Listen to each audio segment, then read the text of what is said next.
The ballroom went quiet the moment Amara Okoye took the microphone. Not politely quiet. Graveyard quiet. The kind of silence that happens when 500 people are holding their breath at the same time because they all know something is about to explode. She was the ex-girlfriend. She was the sister. She was the woman whose entire world had been dismantled from the inside. And she was standing at the wedding reception of the man who destroyed her, holding a champagne glass like she owned the room. Every camera in that ballroom tilted toward her face. Every pair of eyes waited for the detonation. If you've ever loved someone so completely that losing them felt like losing your own skeleton, stay with me until the end of this story. Like this video, drop your city in the comments below so I can see how far this story travels. Now let's go back to where it all began. 3 months before the wedding, Seoul was doing what Seoul always did in late autumn, drowning itself in cold rain and pretending it was beautiful. Amara stood at the floor-to-ceiling window of the penthouse on the 43rd floor, watching the Han River turn black under a sky that couldn't decide whether to storm or just threaten.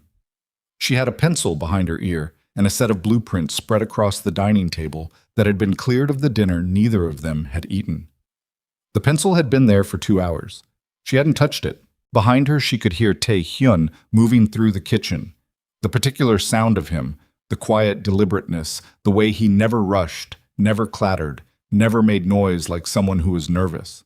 She had loved that about him once. Now it just made her feel watched. She said, without turning around, "The Incheon firm called again." No answer. "They want an answer by Friday." She pressed her fingertip to a corner of the blueprint, smoothing down a curl in the paper. "I told them I needed to talk to you first." The sound from the kitchen stopped. She turned then. Kang Tae-hyun was standing in the doorway between the kitchen and the living room, holding a glass of water he hadn't drunk. He was still in his suit, no tie, collar open 2 buttons. He was 31 years old and he looked like someone who had been carrying a confession around in his coat pocket for so long it had worn a hole through the lining. Amara had known him for 4 years. She knew every variation of his silence. She knew the silence of a man thinking, the silence of a man calculating, the silence of a man preparing to give an order someone wasn't going to like. She had never seen this particular silence before. It was the silence of someone who had already made a decision and was only now gathering the nerve to say it out loud. Her stomach dropped before her brain caught up.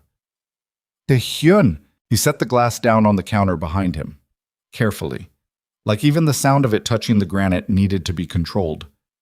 "I need to tell you something," he said. "Okay. I've been—" He stopped. Started again. "There's something I should have said before now. I didn't, because I kept thinking it would—" Another stop. He looked at the floor for a moment, then back at her. "I'm not going to insult you by telling you it means nothing, or that I didn't choose it, because I did." The blueprints on the table behind her suddenly felt very far away. The Incheon job. The Friday deadline. All of it receding like a tide going out. "Say it straight," Amara said. Her voice came out steadier than anything happening inside her chest. "My feelings have changed." The rain hit the window. A taxi horn bleated 43 floors below. "Changed," she repeated. "I fell in love with someone else." There it was. 6 words. The kind that don't sound like much until they rearrange every piece of furniture in every room you've ever lived in. Amara didn't scream. She had always hated the version of herself she imagined in scenarios like this. The one who threw things, the one who collapsed, the one who made it easy for the other person to feel like they'd been justified in leaving. She pressed her thumbnail into her palm hard enough to feel it and stayed where she was. "Who?" she said. Not a question, a command. Tae-hyun looked at her steadily. He owed her that much and he knew it. "I'm not going to tell you tonight. That's not your call." "Amara, that's... You don't get to decide what I know and when I know it. Not anymore." She took one breath. "Who?" His jaw moved. He looked genuinely pained, which, under different circumstances, she might have found interesting, since Kang Tae-hyun was not a man who showed pain easily. He had built his criminal organization at 24 years old. He had survived 2 assassination attempts before he was 30. She had watched him sit through a bullet wound in his left shoulder while his lieutenants panicked around him, and she had watched his face stay exactly as calm as it was right now. But he wasn't going to tell her. She could see it.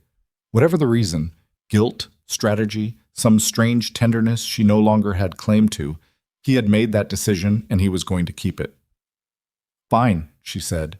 She walked past him to the bedroom. She pulled the largest suitcase from the closet, the one she used for international trips, and she put it open on the bed. She started folding clothes into it, not frantically, methodically, the way she approached every structural problem she'd ever faced. Identify the load-bearing elements, move systematically, don't collapse anything you need to walk through later. Taehyun appeared in the doorway. You don't have to do this tonight, he said. Where do you suggest I go instead? She didn't look at him. She lifted a stack of sweaters from the shelf.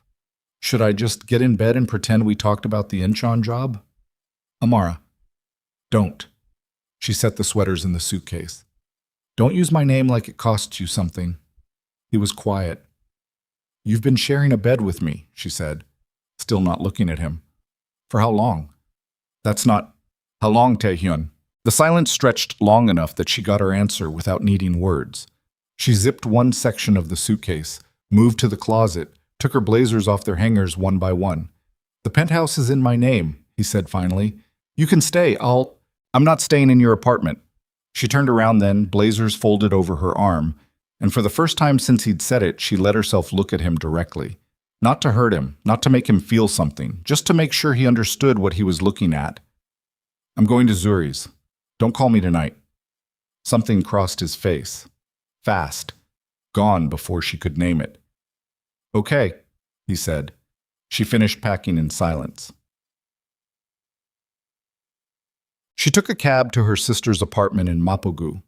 The rain had gotten worse, and the cab driver had the radio playing something low and indistinct, a melody she didn't recognize that kept trying to resolve into a chorus and never quite getting there. She watched the city lights blur through the wet glass and tried to take inventory of what she was feeling. Shock. Yes. Grief. Already, like her body had received the message before her head finished processing it. And underneath both of those, quieter and more dangerous, a formless shape she couldn't name yet. Something that wasn't quite anger, and wasn't quite shame, and wasn't quite the specific loneliness of being left. Something that felt almost like recognition. Like a part of her had always been waiting for this particular weight to fall. She had been with Taehyun for 4 years. She had known, going in, what he was. She wasn't naive.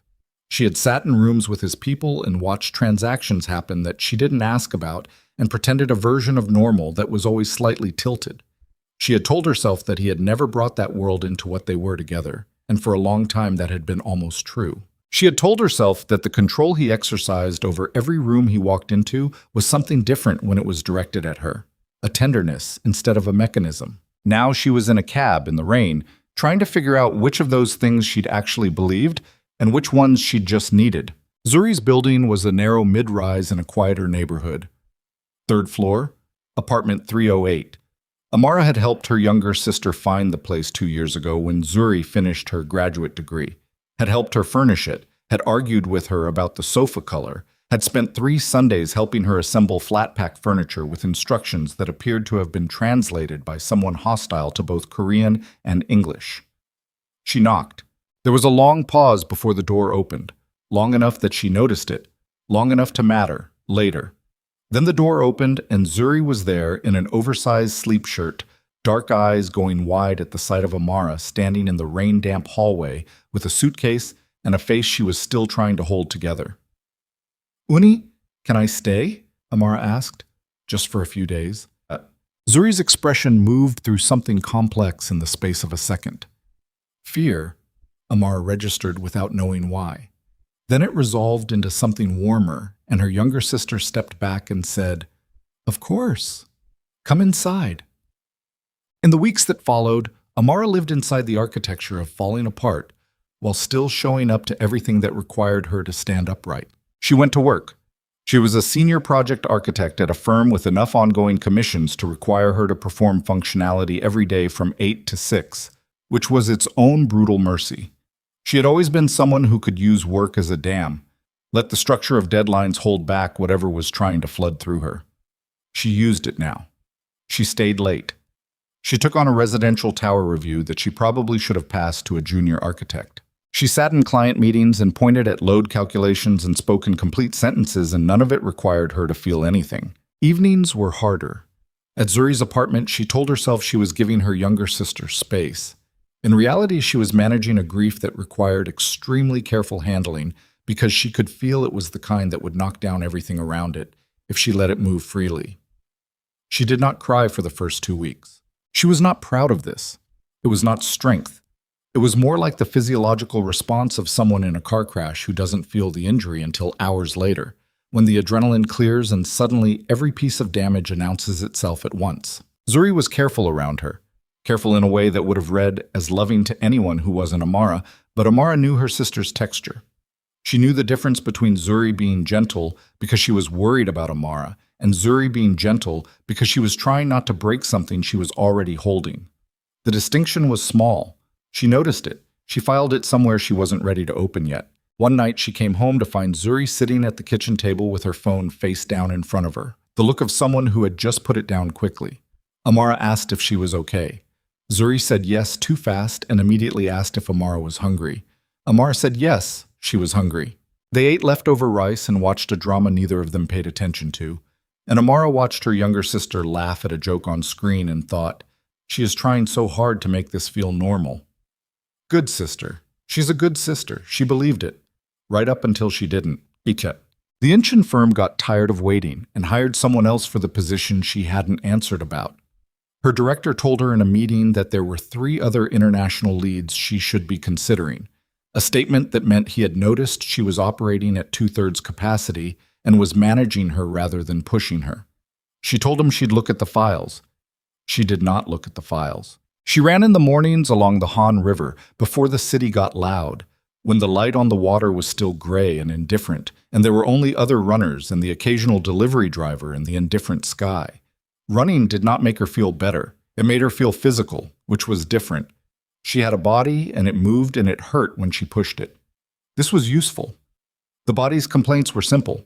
They did not require interpretation. One morning she ran for 60 minutes, and then sat on a bench near the Mapo Bridge and watched the river and allowed herself to think about him with the guardrails off for exactly 10 minutes.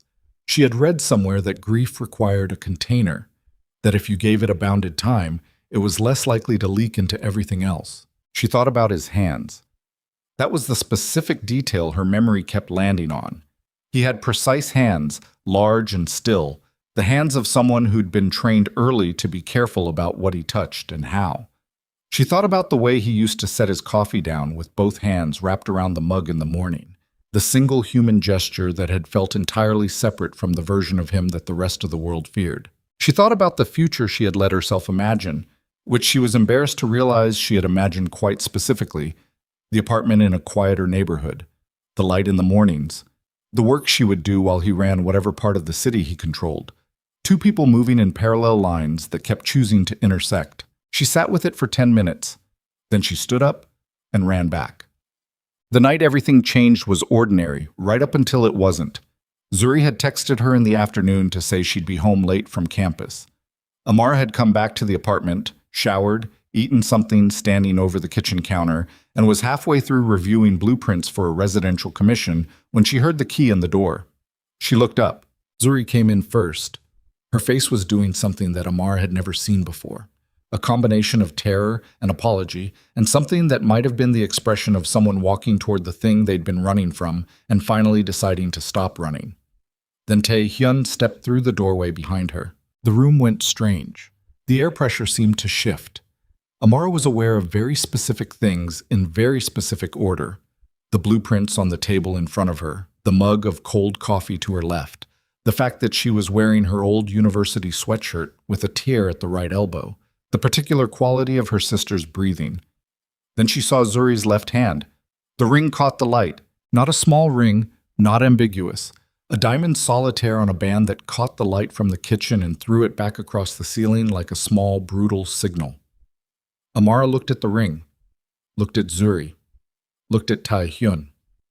Tae-hyun was watching her the way people watch a structure for the first sign of collapse. Focused and still and prepared, she understood now for the possibility that she was about to come apart. Something gathered in her chest and then crystallized. Not rage, not grief, Something colder and more complete than either of those. An understanding so total that it felt almost like weightlessness. Everything from the past 6 weeks rearranged itself in the span of 2 seconds. Every slightly too long pause, every quickly flipped phone, every moment of Zuri being careful in a way that was one layer too many for someone who was just being a good sister to a heartbroken woman. Amara set her pencil down on the blueprints. "How long?" she said. Not a question. Not a number she was actually asking for. A decision she was making about what kind of air she wanted the next few minutes to breathe. Zuri's face collapsed. Taehyun spoke first. "Amara, I am not talking to you right now." She looked at her sister. "Zuri." Zuri pressed her ringed hand against her sternum. "Uni," she said, and her voice broke in the middle of the word, cracked like something structural that had been bearing load it wasn't built for. "I'm so—" "Don't." Amara heard her own voice from a strange distance, level, almost gentle. "Don't apologize yet, just—" She exhaled. "Sit down." Zuri sat. She dropped into the chair across from Amara like her legs had stopped being able to make the decision, and she pressed both hands over her face, and the sound that came out of her was not crying exactly. It was the sound of someone who had been holding a secret that was larger than their body and had just set it down. Taehyun remained standing near the door, arms at his sides, letting her take whatever she needed to take. "I need you to leave," Amara told him. "I want to—" "I know what you want." She looked at him directly. "Leave. I'll talk to you another time." He looked at Zuri, who still had her face in her hands. He looked back at Amara. Then he nodded once, the same small nod he used to acknowledge information in rooms full of men who feared him, and he turned and walked out. And the door closed behind him with a sound so quiet it was almost worse than if he'd slammed it.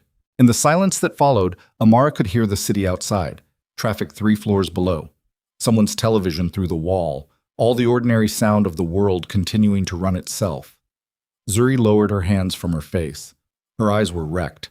She looked 20 years old, which was how she had looked when their mother died, and Amara had held her for 3 hours straight in the back room of a hospital in Atlanta without saying a single thing, because there was nothing to say. "How long?" Amara said again. Quieter now.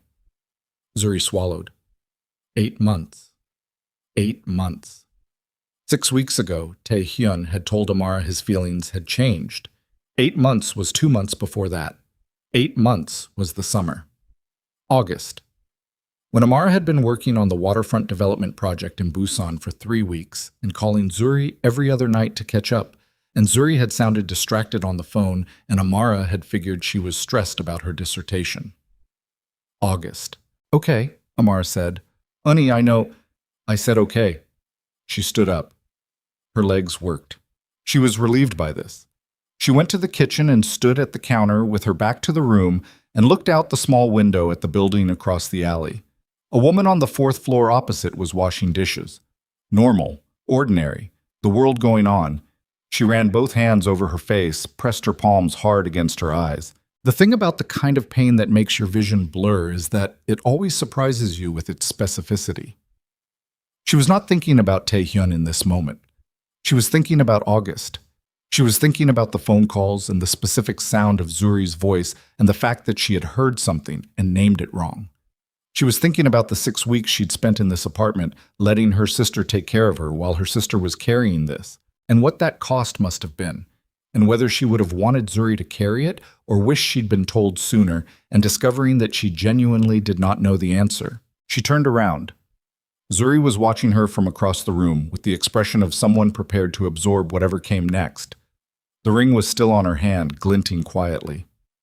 "I love you," Amara said. Zuri blinked. "I'm furious," Amara continued, "and I don't know how long that's going to last. And I need you to understand that this is—" She stopped, steadied. "This is going to take me a long time to work through." "I know." Zuri's voice was barely there. "I know, but I love you." She crossed the room and she held out her arms, and her younger sister stood and walked into them, and Amara held Zuri while Zuri cried, and Amara did not cry.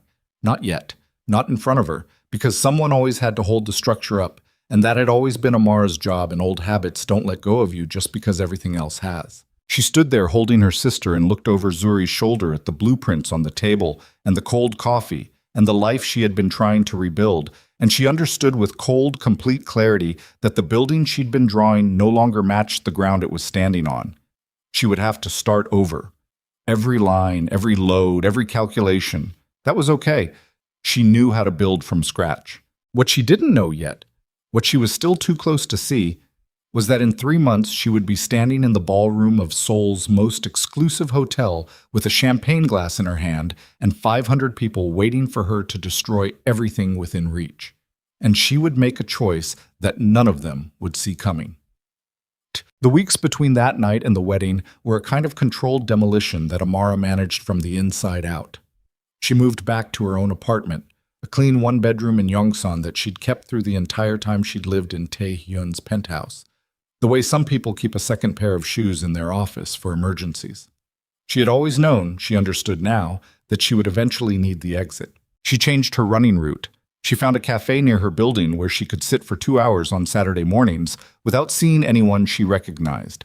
She answered her work emails within 20 minutes. She reviewed the 3 international position files her director had sent and identified the one in London as the most structurally interesting, a mixed-use development along the South Bank, complex engineering requirements, a client firm with a reputation she respected. She did not contact Tae-hyun. He contacted her once, 2 weeks after the night in Zuri's apartment. A message, not a call.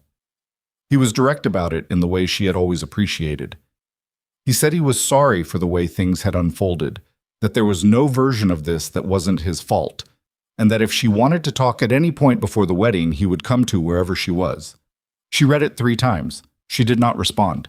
Zuri called her every day, some days twice. The calls were careful at first, short, surface level, Zuri asking questions she already knew the answer to, like whether Amara had eaten and whether she was sleeping. Then gradually, they got longer. Zuri started telling her things about the wedding planning, about the venue, about the specific shade of ivory she'd chosen for the dress, because it was the same color as the dress Amara had worn to a cousin's wedding 6 years ago that Zuri had said was the most beautiful dress she'd ever seen. Amara sat with that information for a moment and then asked what flowers she'd chosen. Zuri said white peonies and something called lysianthus. Amara said that was a good choice. And then she was in the wedding planning. Not all the way in. Not with both feet. Not without knowing what she was choosing every time she said yes to another piece of it, but in. Helping Zuri choose centerpieces. Sitting in on a menu tasting at the hotel because their mother was not alive to do it. Finding herself standing in a bridal shop holding a piece of tulle while Zuri's seamstress adjusted the hem, and Zuri stood on a small platform trying not to cry because she was overwhelmed, and also because she felt guilty, and also because she had always been the kind of person who felt everything at maximum volume, and it was genuinely exhausting to be her, a fact Amara had understood for 23 years. "You don't have to be here," Zuri said during the 3rd dress fitting. "I mean it, Unnie. You don't owe me this." "I know," Amara said. "Then why are you?" Amara looked at her sister in the mirror, the white dress, the tulle, the carefully controlled expression on Zuri's face that was trying very hard not to be a question. "Because you're getting married," Amara said, "and nobody else who loves you is here to help you do that." Zuri pressed her lips together hard, looked away. "Besides," Amar said, "that seam on the left shoulder is going to pull when you lift your arm. Tell your seamstress." Taehyun's security team ran the wedding venue logistics with the same cold efficiency they used for everything else. The hotel was booked under a subsidiary company name. The guest list had been vetted. The exits were mapped. 3 of the men at the venue who appeared to be hotel staff were not hotel staff. Amara arrived at the hotel the morning of the wedding to help Zuri with final preparations. She spent an hour doing what an older sister does, managing small catastrophes that had magnified in Zuri's already overwhelmed mind to the scale of genuine disasters. A florist who was 40 minutes late, a bridesmaid whose dress zipper had partially separated at the seam, the wrong champagne delivered to the bridal suite. She solved each problem, quietly, completely. At 11 that morning, she allowed herself 30 minutes in the bathroom of the bridal suite, door closed, sitting on the tile floor with her back against the bathtub. She breathed. She looked at the white ceiling and she thought about the first time she had understood fully that she was going to lose Tae-hyun. Not the night he told her, not the night she saw the ring, but a morning in between those things when she had woken up alone in her apartment and reached across the bed automatically and felt the empty space and understood in her body before her mind that the person her nervous system had been expecting was never going to be there again. She gave herself 30 minutes. Then she stood up, checked her face in the mirror, and went back to work. The ceremony was at 6 in the evening. The ballroom was exactly what money and power looked like when they cooperated without restraint. Crystal chandeliers, flowers that must have cost as much as a small apartment, the contained and slightly predatory elegance of 500 guests who all understood that the occasion required them to perform normalcy for a few hours. Amara sat in the front row on the bride's side. She watched Tae-hyun stand at the altar. She watched him from the side. His profile, the particular stillness of him in his wedding suit. She had looked at that profile across pillows and across conference tables and across difficult silences, and she had loved it with the specific intensity of someone who doesn't fall in love often. She noted this without judgment, a structural observation. This is what was built here. This is what stands now. Then the music changed and everyone stood, and Zuri appeared at the entrance to the ballroom on the arm of their uncle, who had flown in from Atlanta, and Amara watched her younger sister walk toward the altar in the white dress and understood that the complexity of loving someone does not simplify itself into a single emotion just because you need it to. She felt pride and grief and fury and tenderness and something else that had no name. All of it at the same time. All of it fully. She stood and she watched, and she did not look away. When Zuri reached the altar and turned, her eyes found Amara's immediately. The expression on her face was not the expression of a bride. It was the expression of a child who had done something unforgivable and was discovering that the person they needed most had not left anyway. Amara held her gaze, gave the smallest nod. Zuri's eyes filled but did not spill. She turned to face the man she was marrying. The reception unfolded around Amara like weather, something she moved through without being its cause or its target. She spoke to the uncle from Atlanta. She spoke to 2 women from Zuri's graduate program. She declined 3 glasses of champagne before accepting the 4th, which she held without drinking. She did not speak to Tae-hyun. She watched him across the room. He was performing the role of groom with the same controlled precision he applied to everything else. He shook hands. He laughed at things that required laughing at. He held Zuri's hand with the deliberate care of someone who understood, at least on a functional level, how to be gentle with things that were fragile. Once, across the room, he looked at her. It lasted 3 seconds. He did not look away first. Neither did she. Then someone spoke to him, and he turned, and that was that. Later, a hotel staff member approached her with a small folded card. Inside, in handwriting, she recognized, "I would like you to say something. If you're willing, no obligation." She turned the card over, looked at the blank back of it for a moment. She stood up and found the hotel coordinator and said she would be delivering a short toast. The coordinator looked briefly alarmed, then composed. Amara returned to her seat and spent 20 minutes deciding what she would say. What she landed on was this. She would tell the truth. Not the whole truth, not the version of truth that was a weapon, but the truth that was actually true. The one that existed before all of this, underneath all of this. The thing that neither the betrayal nor the grief had managed to touch. When the toastmaster called her name, she walked to the front of the room. The ballroom fell silent. Not politely silent, graveyard silent. The kind of silence that happens when 500 people are holding their breath at the same time because they all know something is about to explode. Amara took the microphone. She looked at the champagne glass in her other hand. She looked out at the sea of faces. The politicians, the CEOs, the men she recognized as leaders of organizations that operated in the space between law and whatever came after law, every one of them watching her with the focused attention of people trying to calculate the blast radius. She let them wait 1 more second. Then she looked at her sister. "When Zuri was 4 years old," she began, "there was a thunderstorm that knocked the power out in our apartment in Atlanta for 6 hours. It was summer, it was hot and dark, and the thunder was the kind you feel in your back teeth." Her voice was even. She was a little surprised by this. She crawled into my bed and she held onto my arm and she said, "Uni, what if the sky breaks?" And I told her the sky didn't break. that the noise was just the sky rearranging itself, figuring out what it needed to be. Silence in the room, the kind you can feel. I have watched Zuri Okoye become a woman, Amara continued. I watched her when she had nothing to be proud of, and I watched her when she had everything. I know every version of her, including the ones she's not proud of, including the ones that were hard to love. A shift in the room, barely perceptible. 500 people recalibrating. And I am standing here tonight to tell her, in front of every person in this room, that I love every version. She looked directly at her sister. Zuri's face was a disaster. That love doesn't have conditions attached to it, and that I want her to build a life that makes her so happy she forgets to be afraid.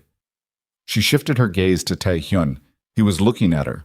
Kang Tae-hyun, she said, and his name in her mouth felt like handling something precise and sharp that had to be handled exactly right. My sister has a heart that takes everything at full volume. She has never known how to be halfway about anything. A pause. Take care of that.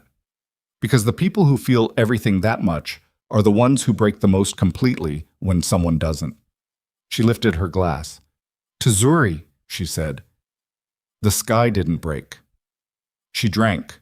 The room erupted. And in the noise and the motion and the 200 people suddenly reaching for their own glasses, Amara lowered her champagne and looked one more time at Tae-hyun's face and saw what was there. Not relief, not gratitude, something harder to name than either of those. And she understood that she had not given that toast for him, had not given it for the room.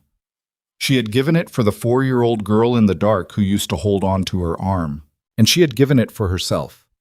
For the version of herself that needed to know she was still capable of choosing something other than destruction. What she did not give herself, not yet, not in that room, was permission to fall apart. That was still coming. But first, there was a rooftop, and a conversation she had not seen coming, one that was already walking toward her from across the room in the body of her younger sister, who had just excused herself from her own wedding reception and was moving through the crowd with the specific expression of someone who has decided they cannot keep carrying what they are carrying for one more minute. Amara set her empty glass down on the nearest table. She did not run. She waited, because Zuri had always come to her in the end, and some things you don't break just because everything else has. Zuri cut through the reception crowd like someone who had made a decision mid-step and was not going to stop moving until the decision was completed. Amara tracked her from across the room. She watched the way her sister moved, not the careful, performance-ready movement of a bride at her own reception, but something stripped of all that, urgent and slightly unsteady, the way people move when the thing they've been holding finally gets too heavy. Guests parted for her automatically. Nobody stops a bride in motion. Nobody asks questions. Amara set down her empty champagne glass and followed. The corridor outside the ballroom was a different world. Carpeted, overlit, the noise of 500 people muffled to something that sounded almost peaceful from out here. A hotel staff member with a clipboard glanced at Amara and then looked away. 2 of Tae-hyun's men were stationed at the corridor junction, and they tracked her with their eyes without moving anything else.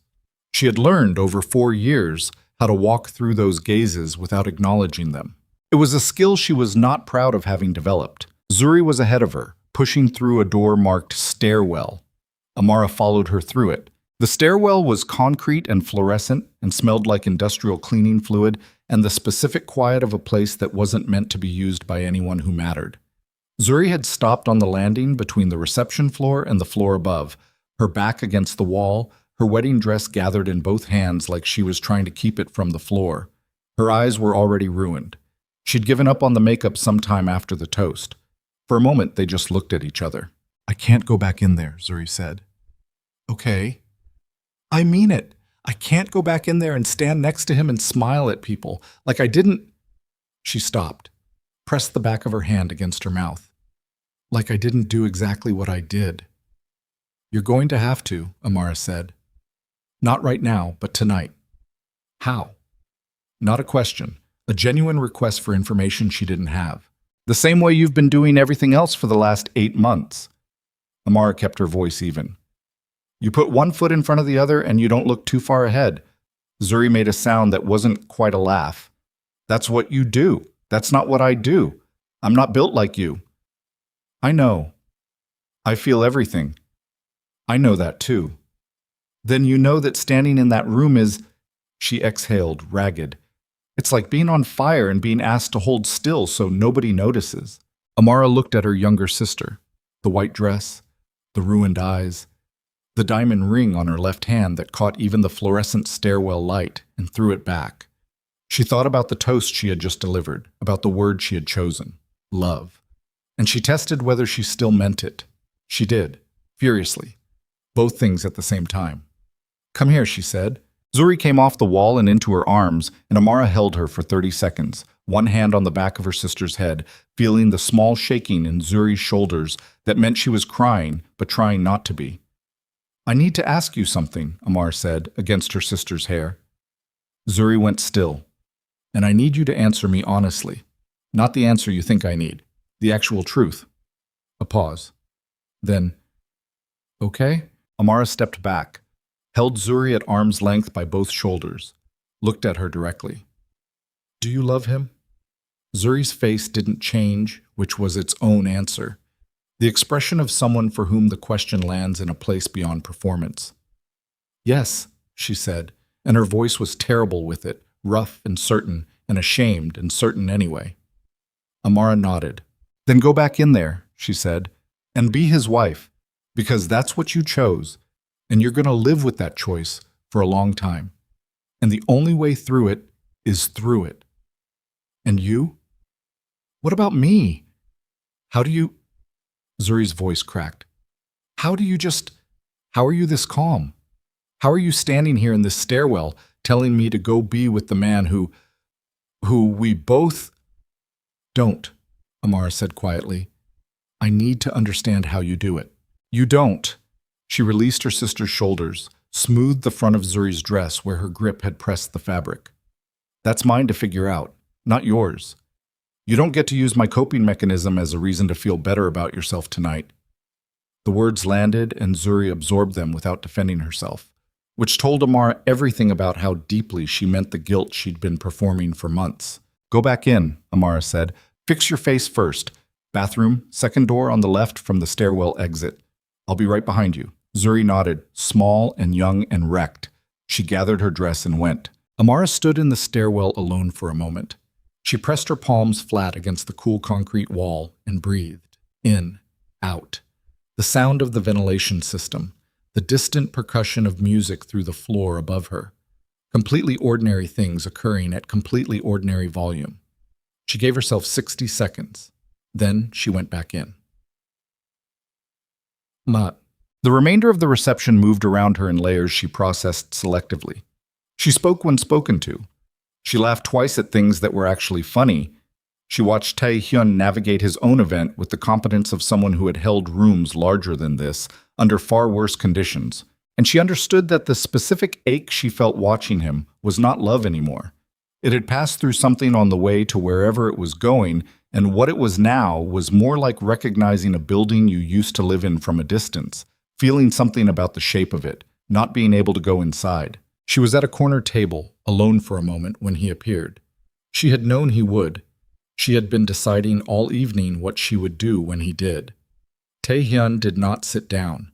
He stood at the edge of her table, jacket still perfect, not a man who showed physical evidence of anything that was happening internally. The toast, he said. Yes. I didn't know what you would say. I know you didn't. I want you to know that I... He stopped. He was looking at her with an expression she had not seen him direct at anyone in 4 years of watching him in rooms full of people who feared him. It was not remorse exactly. Remorse was too simple. It was something more structural. Like someone looking at damage they caused and understanding that understanding the damage doesn't reduce it. I understand what it cost you. You don't, she said, but thank you for saying it. A pause. Neither of them looked away. I need to ask you one thing, she said, and I need you to answer me the way you'd answer it if there were no consequences to the answer. He waited. When did you know? The actual date. When did you know it was her? His jaw moved. She watched him calculate. Not whether to lie. She understood that he wasn't going to lie to her. He had never lied to her directly. But where to locate the exact truth inside a question that had more than one possible answer. August, he said. The 10th. The Busan Project. She had left on August 7th. She had been in Busan for 3 days when he knew. She did the arithmetic without moving a muscle in her face. And you stayed with me for 2 months after that, she said. I was... He exhaled. One controlled breath. I was trying to understand whether it was real. And was it? He didn't answer, which was its own answer. He had married her sister tonight. Okay, Amar said. She picked up her water glass. You should go back to your wife. Something moved across his face that she did not track because she had already looked away. She heard him leave, the particular sound of his footsteps, controlled, unhurried, moving away from her toward the center of the room. She sat with the water glass and didn't drink from it, and looked at nothing for approximately 90 seconds, which was as long as she allowed. Bob. It was past midnight when the reception wound down to its final movement.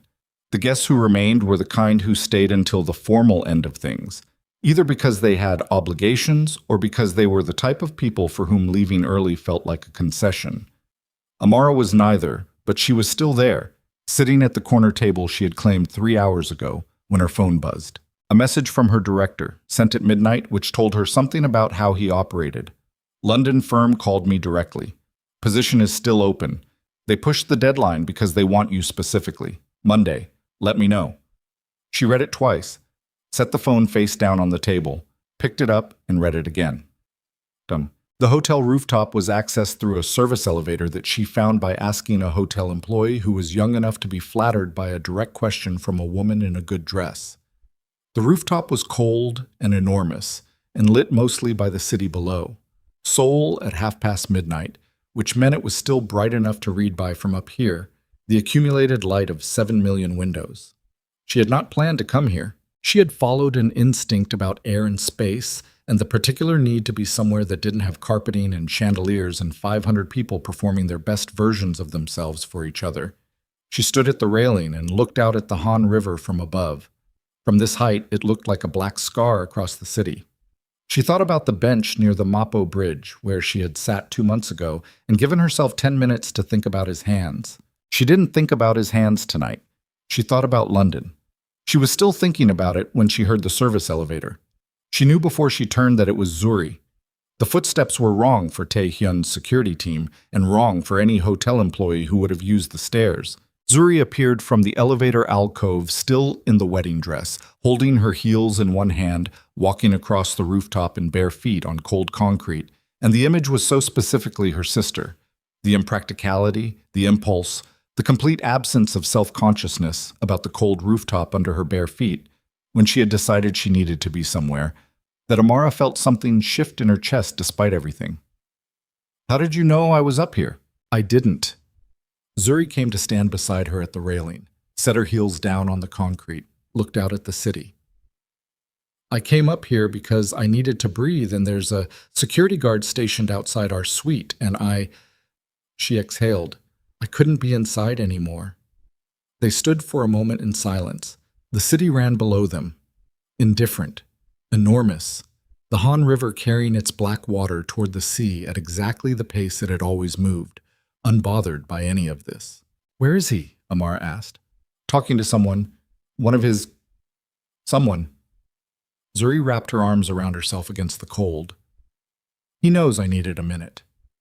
He sent me a message at the table. I know, I asked him to. Amara turned to look at her. You asked him to come talk to me? I needed to know... Zuri stopped, looked at the city instead of at her. I needed to know if you hated me, and I couldn't ask you myself, not right then. So you sent your husband. He's the only person besides you who I trust to tell me the truth. The specific irony of that sentence sat between them for a second, and then Zuri laughed. Short, painful, completely genuine. That came out wrong, Zuri said. It came out exactly right, Amara said. That's the problem. Zuri looked at her. Her eyes were still swollen, but she had fixed her face in the bathroom downstairs, and now she looked like someone who had been crying and then stopped, which was a different thing from someone who hadn't. Do you hate me? She asked. No. You should. I know that. I would hate me. You would, Amara agreed. You've never been as good at carrying things as you think you are. You would have broken down inside 2 weeks. She said it without cruelty, just fact, the architectural truth of her sister's structure. Zuri absorbed this. And you're not going to break down. I didn't say that. You seem like you're not going to break down. I seem like a lot of things tonight. Amara turned back to the city. I'm very good at seeming. A long pause. I got a job offer, Amara said. Zuri went still. The specific stillness of someone who has heard the first note of a song they recognize and are trying to prepare themselves for the rest of it. Where? She said. London. The city light shimmered off the river. When? Zuri asked. I've been thinking about it for a few weeks. There's a deadline Monday. She kept her eyes on the Han River. I haven't decided. Unnie. Zuri's voice had gone to a register Amara recognized. The register of someone trying to keep something in place by sheer will. You can't leave. I didn't say I was leaving, but you're thinking about it. She didn't answer. You can't leave, Zuri said again. You're the only... She stopped. You're the only thing here that still feels like home to me, in this whole city. You're the only thing that was here before all of this. You'll have him, Amara said. That is not the same thing, and you know it. No, Amara said. It's not. She turned to face her sister. Zuri's expression was the face of someone who has just understood something they'd been trying not to understand and is discovering it is exactly as bad as they feared, naked and awful and entirely without performance. You're going, Zuri said. I haven't decided. You have. Amara looked at her for a long moment, thought about the 10 minutes at the Mapo Bridge, the second suitcase in her car, the London firm that had called her director directly because they wanted her specifically, the blueprint she'd been drawing for a life that no longer matched its ground. I need you to listen to me, she said. And I need you to hear what I'm actually saying, not what you're afraid I'm saying. Zuri pressed her lips together, nodded. There is no version of me that stays in Seoul right now that doesn't poison everything it touches. Amara kept her voice steady. She had had the shape of this thought for weeks and was only now fitting it into words. I can be your sister from London. I can call you and know what you're doing and love you from a distance that is... She stopped. That is survivable for both of us. And if I need you here, you have him. I said that's not... I know what you said. Her voice sharpened just slightly. Not anger, something more precise than anger. Zuri, you made a choice. 8 months ago, you made a choice. And before that, you made another choice. And before that, another one. Every one of those choices had a consequence, and I am one of them. She held her sister's gaze. You don't get to ask me to stay and make that easy for you. That's not something I can do. Zuri's face collapsed. Not the polished grief of the ceremony, not the managed tears of the reception. Something that had been held together for 8 months by the combination of guilt and secrecy and desperation and love. All of it giving way at once, on a hotel rooftop, in bare feet, in the wedding dress, at midnight over a city that didn't care. Amara watched her sister cry. She did not move to hold her. Not yet. Because some things need to be felt in full before you interrupt them, and she knew her sister well enough to know that Zuri needed to finish this particular grief before comfort was going to mean anything. So she stood there and watched, and the cold wind off the river moved through her hair, and she felt for the first time all night the first real crack in the structure she had been maintaining. Not collapse. A crack. The kind that tells a structural engineer that the load is real and the building is not made of air. When Zuri's breathing finally steadied, not calm, but past the worst of it, the specific raggedness of someone who has cried enough that their body has started running out of the necessary fuel, Amara crossed the space between them and put her arm around her sister's shoulders. Zuri leaned into her, shaking. I don't know how to do this without you close, Zuri said. You'll learn. I don't want to learn. I know. Unnie. Her sister's voice was barely there, almost gone. Please don't let this be the last time I see you like this. Not formal visits and Christmas phone calls. Please. Amara held her tighter. She looked out at Seoul. The lights. The river. The 4 years she had lived inside the city and what they had cost her and what they had built in her. and what she was going to carry away from here in whatever direction she went next. She thought about Monday, about the deadline, about the South Bank development and the engineering complexity and the firm with the reputation she respected and a skyline she had never drawn a single line against. She thought about the airport, the specific feeling of a departure gate. She thought about what it meant to choose yourself over the ruins of what you had loved. The crack in her chest widened just slightly, letting through a cold draft of something that felt, improbably, like the first molecule of the air she needed to start breathing again. "I'm going to London," she said. Zuri made a sound against her shoulder that was not a word. "And you are going to call me every day," Amara continued, "and I am going to answer, and we are going to fight about it, and then we are going to stop fighting about it, and you are going to send me photographs of whatever plant you inevitably kill in the first month of your marriage, and I will tell you what you did wrong." A sound from Zuri that was closer to a laugh than anything had a right to be up here. "And you're going to be okay," Amara said, "because you are, despite everything you have done and every terrible decision you have made. You are still the person who held onto my arm in a thunderstorm and asked if the sky was going to break." Zuri pulled back, looked at her, eyes destroyed, face completely open. "Is it?" she asked. "Going to break?" Amara looked at her sister, at the city behind her, at the river that just kept moving regardless. She opened her mouth to answer, and then the rooftop door opened with a sound like a pressure seal releasing, and neither woman turned immediately, and then the quality of Zuri's face changed in a way that told Amara before she saw him who it was. That particular contraction of expression, love and guilt and fear all running together, the face her sister made for only one person on the planet. And Amara turned and found Tae-hyun standing 10 feet away with his jacket off and his collar open, and an expression she had never seen him wear in 4 years. An expression she did not have a name for and did not want to study long enough to find one. He looked at Zuri first, then at Amara. "There are people looking for you," he said to Zuri, his voice even. "The photographer wants the last formal shot." Zuri wiped her face, nodded. She picked up her heels from the concrete. She looked at Amara with an expression that had too many things in it to name, and then she crossed the rooftop to where her husband was standing. He touched the small of her back as she passed him to reach the door. Automatically. The gesture of someone who had already learned the particular coordinates of another person's body. Amara watched it happen.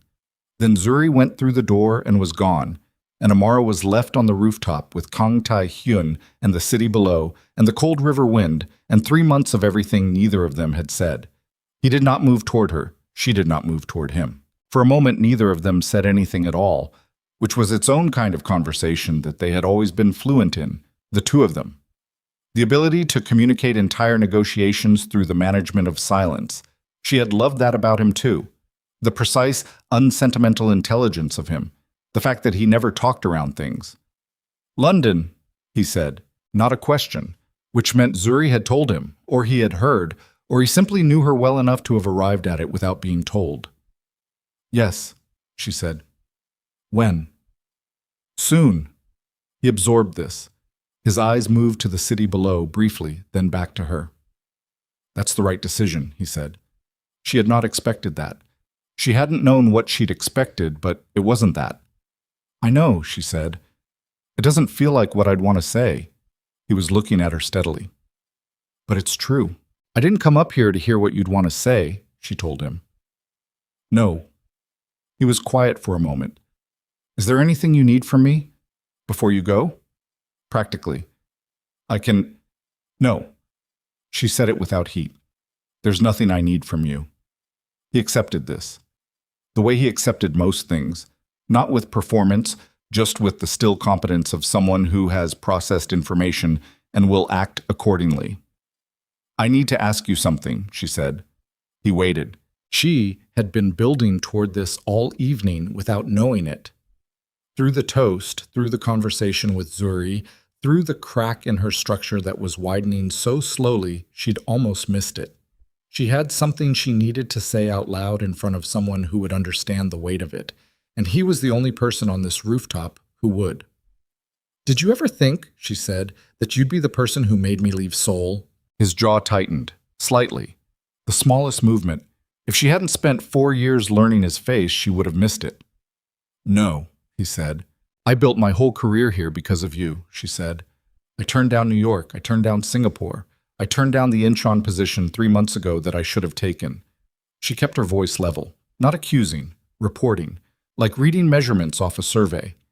I made decisions around the shape of your life, and I told myself it was my choice, which it was, which I'm not. She stopped. I'm not putting that on you. I made those choices. I'm saying that I made them. He was very still. And now I'm going to London, she said. And it is the first decision I have made in 4 years that is only about me. And that is, she exhaled.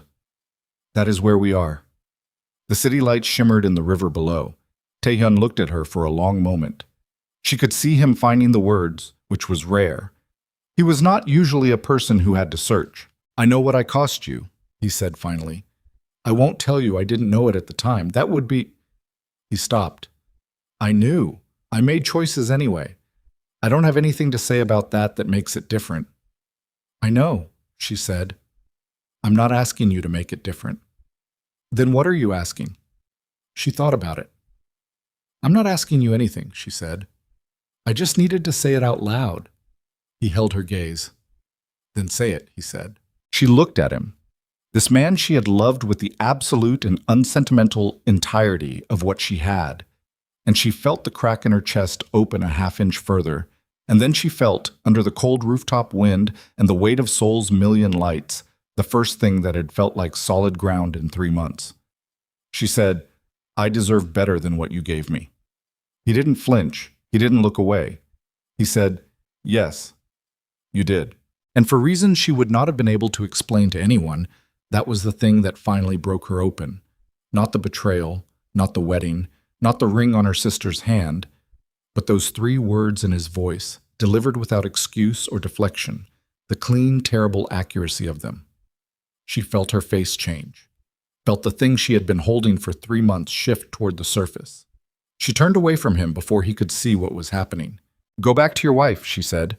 She heard him stand there for another 3 seconds. She counted them. Then she heard his footsteps move away across the concrete toward the rooftop door. The door opened. The door closed. And Amara stood alone above Seoul with the crack wide open now, something enormous pressing against the inside of her ribs, and the full weight of everything she had survived in the past 3 months gathering itself for the moment she had been refusing to give it. Not yet, she told herself. Not here. She pressed both hands flat against the rooftop railing and looked at the city and breathed and held the line. But she could feel, with the precision of someone who understood structures at a molecular level, that the line was not going to hold much longer. She pulled out her phone, opened the message from her director, and typed, Monday. I'll take it. She sent it before she could think about it again. Then she put the phone in her pocket and stood there while Seoul blazed below her and the Han River kept moving in the dark, indifferent and continuous, going wherever water goes when it has no more reason to. The message sent at 12:47 a.m., and her director responded at 12:49 a.m., which meant he had been awake waiting for it, which meant he had been more worried about her than his carefully managed professional distance had let him show. Good. I'll call the London firm first thing. Get some sleep. She stared at those last 3 words for a moment. Get some sleep. The specific absurdity of that instruction on this particular night. She put the phone back in her pocket and stood at the rooftop railing for another 10 minutes, not thinking about anything she could name, just letting the cold work on her until her fingers were numb enough that the sensation became its own information, simple and physical and completely unambiguous. Then she went back inside. The hotel room was a junior suite on the 14th floor that she had booked 3 weeks ago when Zuri had asked her to stay the night after the reception so they could have breakfast together in the morning. At the time, it had seemed like a thing she could manage, a contained time frame with a clear endpoint, breakfast, then home, then the rest of her life. She let herself in and sat on the edge of the bed without taking off her shoes. The room was the specific kind of expensive quiet that good hotels manufacture. Thick curtains, engineered silence, the feeling of being insulated from the city's actual texture. She had always found hotel rooms slightly alienating, the way they were designed to belong to no one. Tonight, that felt appropriate. She sat for a while. Then she lay back on the bed, still in her dress, still in her shoes, and looked at the ceiling. Sleep did not come. She had known it wouldn't. Her mind was doing what it always did when she had made a significant structural decision, running through every load-bearing element, testing each joint, looking for the place where the weight would fail. London. The South Bank development. A city she had been to twice, for conferences, where she knew no one well enough to call at midnight.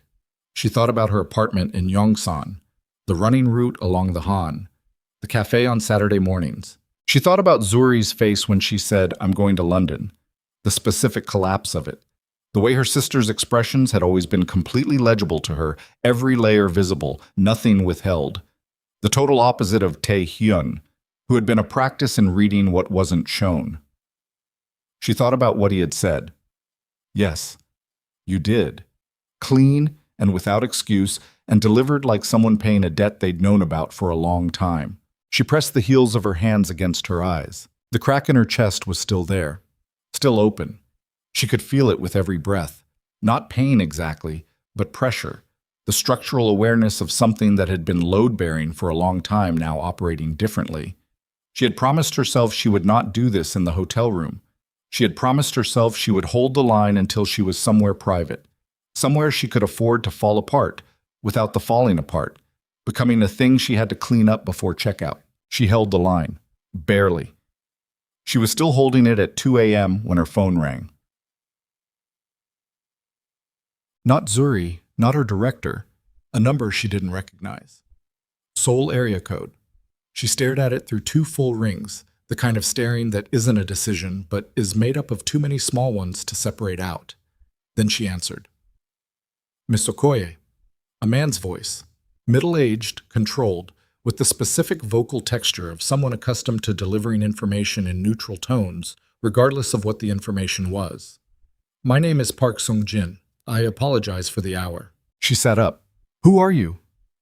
I work for a firm that handles certain legal and financial matters for clients who require discretion. A pause precisely calibrated to let that land without elaboration. I've been trying to reach you for several weeks. I understand you've been going through a difficult period and I delayed contact accordingly, but I'm afraid the timeline has become… Another pause. Urgent. She was fully awake now. Not the jagged half-alertness of bad sleep, but something sharper. The particular attention of someone whose nervous system has identified a pattern before their conscious mind has caught up. What firm? The name wouldn't be meaningful to you directly, but the matter concerns a set of documents that were filed approximately 14 months ago. Documents that affect you personally. His voice stayed level. Ms. Okoye, are you aware that your name appears on the registration of a property in Seoul's Gangnam district? A commercial property, approximately 400 square meters, filed under your name and a secondary name as co-owners. The room went very still. No, she said. The filing was made 14 months ago. The secondary name on the registration is Kang Tae-hyun. She stood up from the bed. Didn't know she was doing it until she was already standing. That's not possible, she said. I never signed anything. The signature on the filing bears your name and your identification number. However, the man's voice shifted slightly, not losing its neutrality but adding something to it, the layer of someone who has done this long enough to know when information is going to land badly and who is bracing for the aftermath. The reason I'm calling tonight specifically is that the property in question was used as collateral for a significant financial arrangement approximately 6 months ago, and that arrangement has recently drawn the attention of investigators from the Financial Crimes Unit. Yifas Ashkimete. The word investigators landed in her chest like a load she hadn't calculated for. What kind of arrangement? She said. I'm not able to give you full details over the phone, but Miss Okoye… For the first time, something moved under the man's professional surface. Not quite urgency, something adjacent to it. Your name is on documents that link you, on paper, to a financial structure that investigators believe was used to move money connected to organized criminal activity. Given Mr. Kang's known associations, Stop. She pressed her hand flat against the hotel room wall. Stop. I need you to… She breathed. Start from the beginning, slowly. He did. It took 11 minutes. By the end of it, she was sitting on the floor of the hotel room with her back against the wall, and her good dress pulled around her, and her phone held to her ear so tightly her fingers had gone white. The property in Gangnam had been registered in her name and Tae-hyun's 14 months ago. The registration had used her identification details, which meant someone had accessed her personal documents, her passport copy, her alien registration card, her seal, without her knowledge or consent. 6 months ago, that property had been put up as collateral for a series of financial transactions that ran through 3 shell companies. The transactions had moved the equivalent of 11 million US dollars through various accounts, and investigators had been quietly building a case for the past 4 months. Her name was on the originating property. Her name was the anchor. Miss Okoye. Park Sung-jin's voice came back from a slight distance, as if he had lowered his phone to check something. I'm telling you this because one of my firm's clients, I cannot tell you who, became aware of the investigation and retained us to inform you independently before you are contacted officially. When? She said. When will I be contacted officially? A pause. My understanding is that investigators plan to visit your registered address on Monday morning. Monday morning? Her director was calling the London firm Monday morning. How much time do I have? She said. I would strongly recommend you speak to a lawyer before Monday. I can provide referrals. I'm not asking about lawyers, I'm asking... She stopped herself, restarted. Is there any possibility that investigators already know the signature isn't mine? Forensic document analysis takes time, and until they have reason to question the authenticity. So right now, on paper, I look like a willing participant. Silence. Yes, he said. She sat on the floor of the hotel room for 4 minutes after she ended the call. 4 minutes was the amount of time her body required to process information of this size before it could be redirected into function. She had learned this about herself in the past, that grief and shock and fury each had their specific timelines, and that trying to compress them below their natural duration produced a kind of cognitive static that made everything worse. So she sat. She breathed. She looked at the hotel room ceiling from the floor, and she felt something she had not felt in the entire 3 months since Tae-hyun had told her his feelings had changed, something that was different in texture and temperature from grief or anger or the cold ache of being left. This was specific. This was targeted. This was the feeling of understanding that you have been used, not left, not outgrown, not even betrayed in the way that had a human face on it, the way Zuri's betrayal had a face. Shame and love, and the recognizable features of someone who had made terrible choices for reasons that were at least comprehensible. This was something else, something that had been constructed. 14 months ago, while she had been standing in the penthouse looking at blueprints and waiting for his footsteps, someone had been filing documents in her name. Someone had looked at her identification number and her signature, which Tae-hyun had access to through years of shared administration, lease renewals, the ordinary paperwork of a shared life, and had made a decision. She thought about August. She thought about the 10th, the date he had named when she asked him when he knew. She thought about the property filing 14 months ago. She thought about the timeline. She got up off the floor. The presidential suite was on the 22nd floor. She knew the number because she had helped Zuri choose it 3 weeks ago, had looked at the hotel's floor plans the same way she looked at any building, systematically, with attention to the load-bearing elements. She took the elevator. She stood in the elevator and watched the numbers climb and kept her breathing slow because she understood that what she was about to do required a specific quality of control that would fail completely if she let herself feel the full force of what she was feeling before she got there. She knocked. She waited. She knocked again, harder. The door opened. One of Tae-hyun's men, young, large, the specific blank-faced competence of someone trained not to show surprise regardless of what they were surprised by. He looked at her. I need to speak to him, she said. Now. Ms. Okoye, now, she said again. The word came out with a weight she hadn't planned for it, something that had apparently been building pressure for 4 minutes on the floor of the 14th floor suite and had found its release point. The man held her gaze for 2 seconds, then stepped back. She walked in. The suite was enormous and mostly dark. The city through the floor-to-ceiling windows provided most of the light. She walked through the entry hall and into the main living area and found Tae-hyun standing at the window, still dressed, jacket folded over a chair, the specific stillness of someone who had heard the knock and already understood that whatever was coming through the door was not going to be manageable with ordinary tools. He turned when he heard her.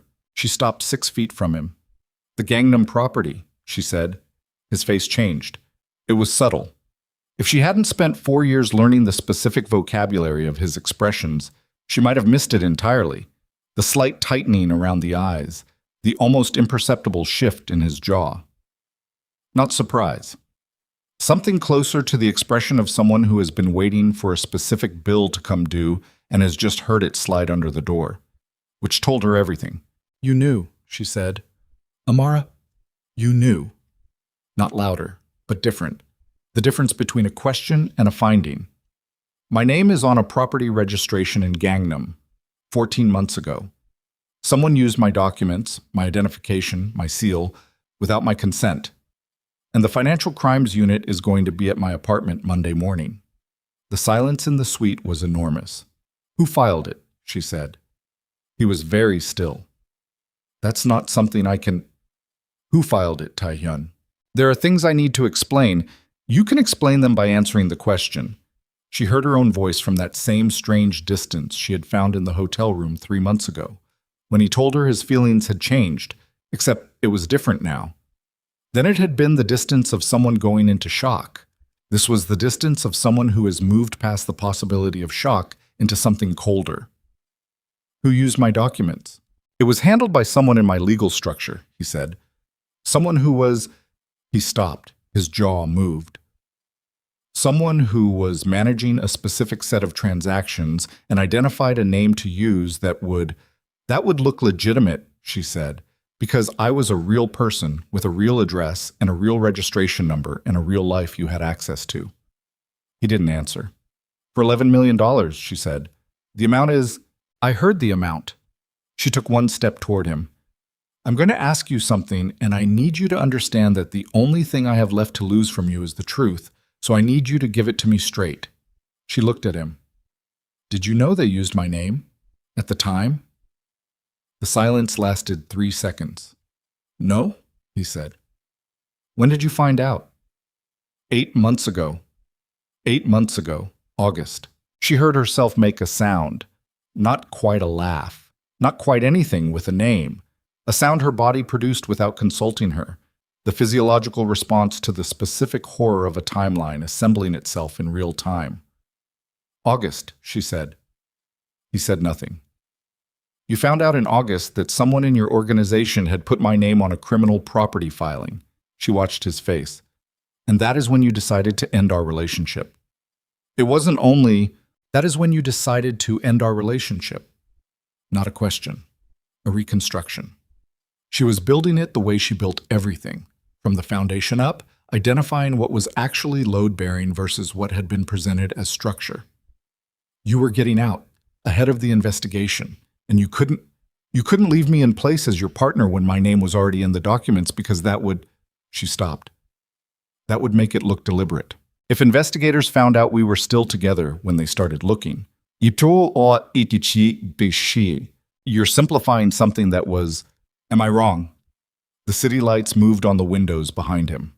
50 floors of Seoul glittering and indifferent. "No," he said. "You're not wrong." There it was. She had expected, she realized, to feel something enormous when the answer came. Rage or devastation, or the specific bottom-dropping-out sensation of a structure failing. Instead, she felt something almost like the opposite. A terrible clarity. The sensation of a blueprint finally matching the building, of every measurement she had been carrying around for months suddenly corresponding to the actual dimensions of what had been built. He had not fallen out of love with her. He had fallen into a problem, and she was in the center of it, and he had removed her from the equation the only way available to him, by ending the relationship before investigators could establish ongoing association, by giving himself and her plausible distance. And then, because the distance was real and the problem with her name was real and the guilt was real, something had actually shifted. Maybe. Or maybe Zuri had been a separate truth running parallel to the strategy.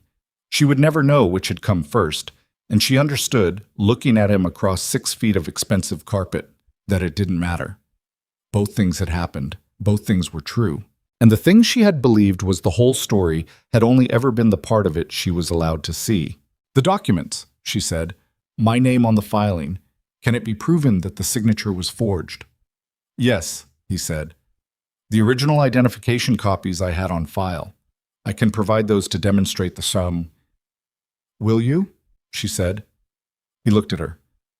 "I'm not asking if it can be done," she said. "I'm asking if you will do it.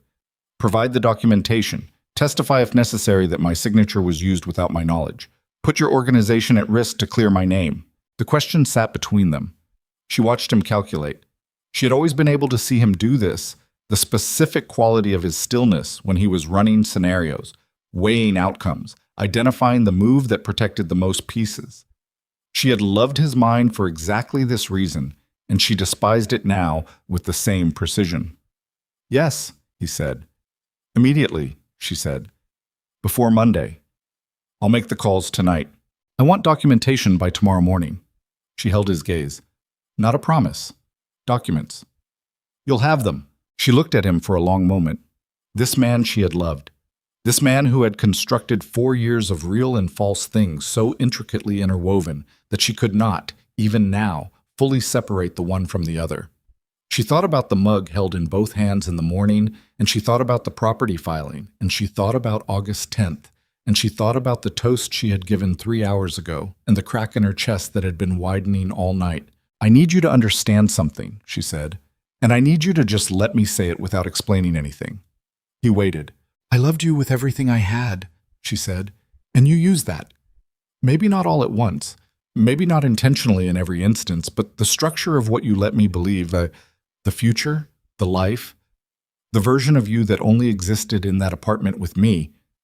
You let me build my decisions around something you knew was not the whole truth." She breathed. "And I'm going to spend a long time figuring out which parts of the past 4 years were real and which parts were load-bearing lies, and that is going to take me a long time." He was looking at her with the expression she didn't have a name for, the one from the rooftop. It had not changed. "I know," he said. "I don't want your apology," she said. "I want the documents tomorrow morning, and then I want you to stay away from me, not out of anger, because I cannot build a new life if you keep being part of what I'm standing on." He nodded. Once, the same small nod. She turned to go. "Amara?" She stopped, did not turn around. "I did love you," he said. His voice had lost its professional finish, just slightly, just enough. "That part was not strategy. I need you to know that." She stood in the doorway of the suite for a moment. "I know," she said, and she walked out, and the door closed behind her, and she stood in the corridor of the 22nd floor of a Seoul hotel at 2:30 in the morning with her whole body shaking. Not from cold, there was no cold here. The corridor was perfectly climate-controlled, from the simple biological cost of having held that much together for that long. She pressed her back against the wall. She slid down it slowly until she was sitting on the corridor floor with her knees pulled to her chest and her good dress around her and the fluorescent corridor lights overhead doing what they always did, which was illuminate everything without flattery. She sat there. She did not cry. The tears were there. She could feel them, had felt them building since the rooftop, since the 3 words he had given her, but something else had superseded them. Something that had arrived with the phone call and rearranged the entire interior of the night. She had come to this city for a man. She had stayed in this city for a future. And she had almost lost her name, her actual legal identity, the professional record she had built from nothing after their parents died, and there was no safety net. And she had put herself through her last year of architecture school on scholarship and grit, and the particular determination of someone who has decided that the alternative to succeeding is not survivable. She had almost lost all of that, because she had trusted someone with access to her life. She sat in the corridor and breathed and let the shaking run through her until it was done. The way you let a structural vibration dissipate rather than trying to suppress it, because suppression just stores the energy somewhere else and it comes out later in a place you didn't plan for. When the shaking stopped, she was just tired. Completely and specifically tired. The kind that goes below muscle and bone into something more fundamental. She pulled out her phone. There was a message from Zuri sent 20 minutes ago. Are you still in the hotel? Can't sleep. Room 2208 if you need me. Room 2208. 2 floors below the suite where Amara had just dismantled what remained of her understanding of the past 4 years. She looked at the message for a long time, then she typed, I know about the Gangnam property. She watched the 3 dots appear immediately, which meant Zuri had been lying awake with her phone in her hand. The dots disappeared, then reappeared, then a message. Uni, I need to tell you something. I've known for 3 months. Taehyun told me before he told you anything, before he ended things. He told me there was a problem with a property, and your name was involved, and he needed to... Amara stopped reading. She read the first sentence again. I've known for 3 months. Zuri had known, not just about the property. She had known before Taehyun ended things, before the night in the penthouse in the rain, before Amara had shown up at her door with a suitcase thinking she was going to the one safe place left. She had gone to her sister, and her sister had already known. Amara sat on the floor of the hotel corridor and looked at her phone screen and felt something she had never felt before in 27 years of knowing Zuri. Something that was not the ordinary fury of siblings, or the complex grief of betrayal between people who love each other. Something that felt like the ground itself had been replaced with something that only looked like ground. Amara sat on the hotel corridor floor and read the message again. Not because she had misread it the first time, because her mind was performing the specific function of rechecking a measurement that cannot possibly be right before accepting that the measurement is right and the structure is wrong. I've known for 3 months. 3 months. The same 3 months Amara had spent in Zuri's apartment crying without crying, running before dawn, eating rice standing over the counter, building the careful architecture of surviving something she had believed was only one thing when it was actually 2. Her sister had held her through all of it. Her sister had known through all of it. She put the phone in her pocket without responding. She got up off the floor.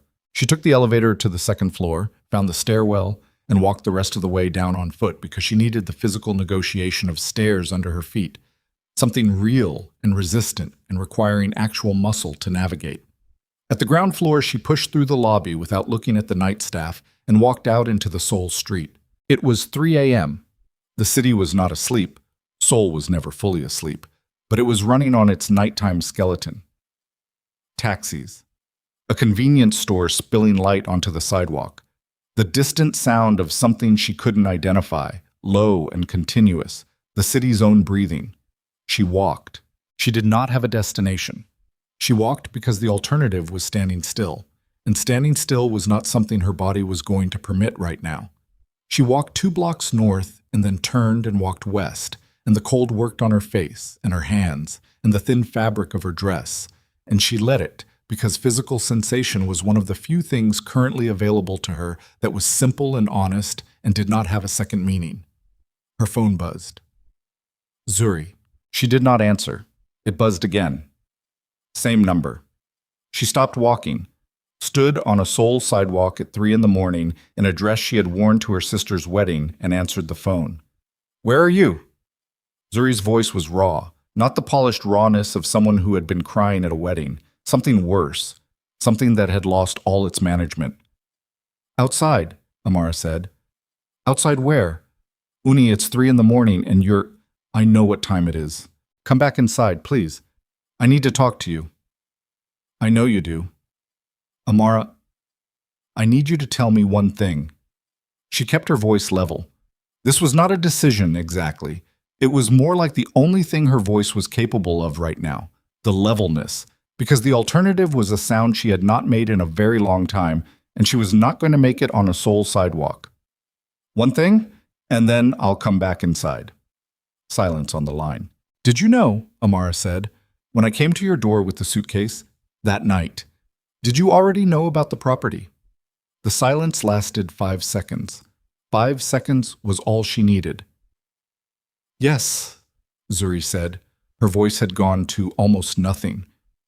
He had told me 2 days before. 2 days before. Amara had shown up at Zuri's door 2 days after Taehyun had told his new girlfriend, her sister, that there was a legal problem involving Amara's name and he was going to end the relationship. She had knocked on that door. And Zuri had opened it. And Zuri had said, of course, come inside, and had made her tea and held her while she tried not to cry, and had asked all the right questions, and had been, for 3 months, the best possible version of a sister to a woman whose suffering she was partially responsible for having known about in advance. Okay, Amara said. Honey, I'll be up in 10 minutes. She ended the call. She stood on the sidewalk for exactly 10 minutes. She watched a taxi pass. She watched the convenience store light. She watched the city run its nighttime skeleton, and she breathed in and out, and she took the specific shape of what she was feeling, and she looked at it directly without naming it, because naming it would make it too large to carry back inside, and she still had to carry it back inside. Then she went back in. She entered. Room 2208 was smaller than she'd expected. A standard room, not a suite, which told her that Zuri had made her own reservation separate from whatever Taehyun had arranged. That detail arrived with its own small weight.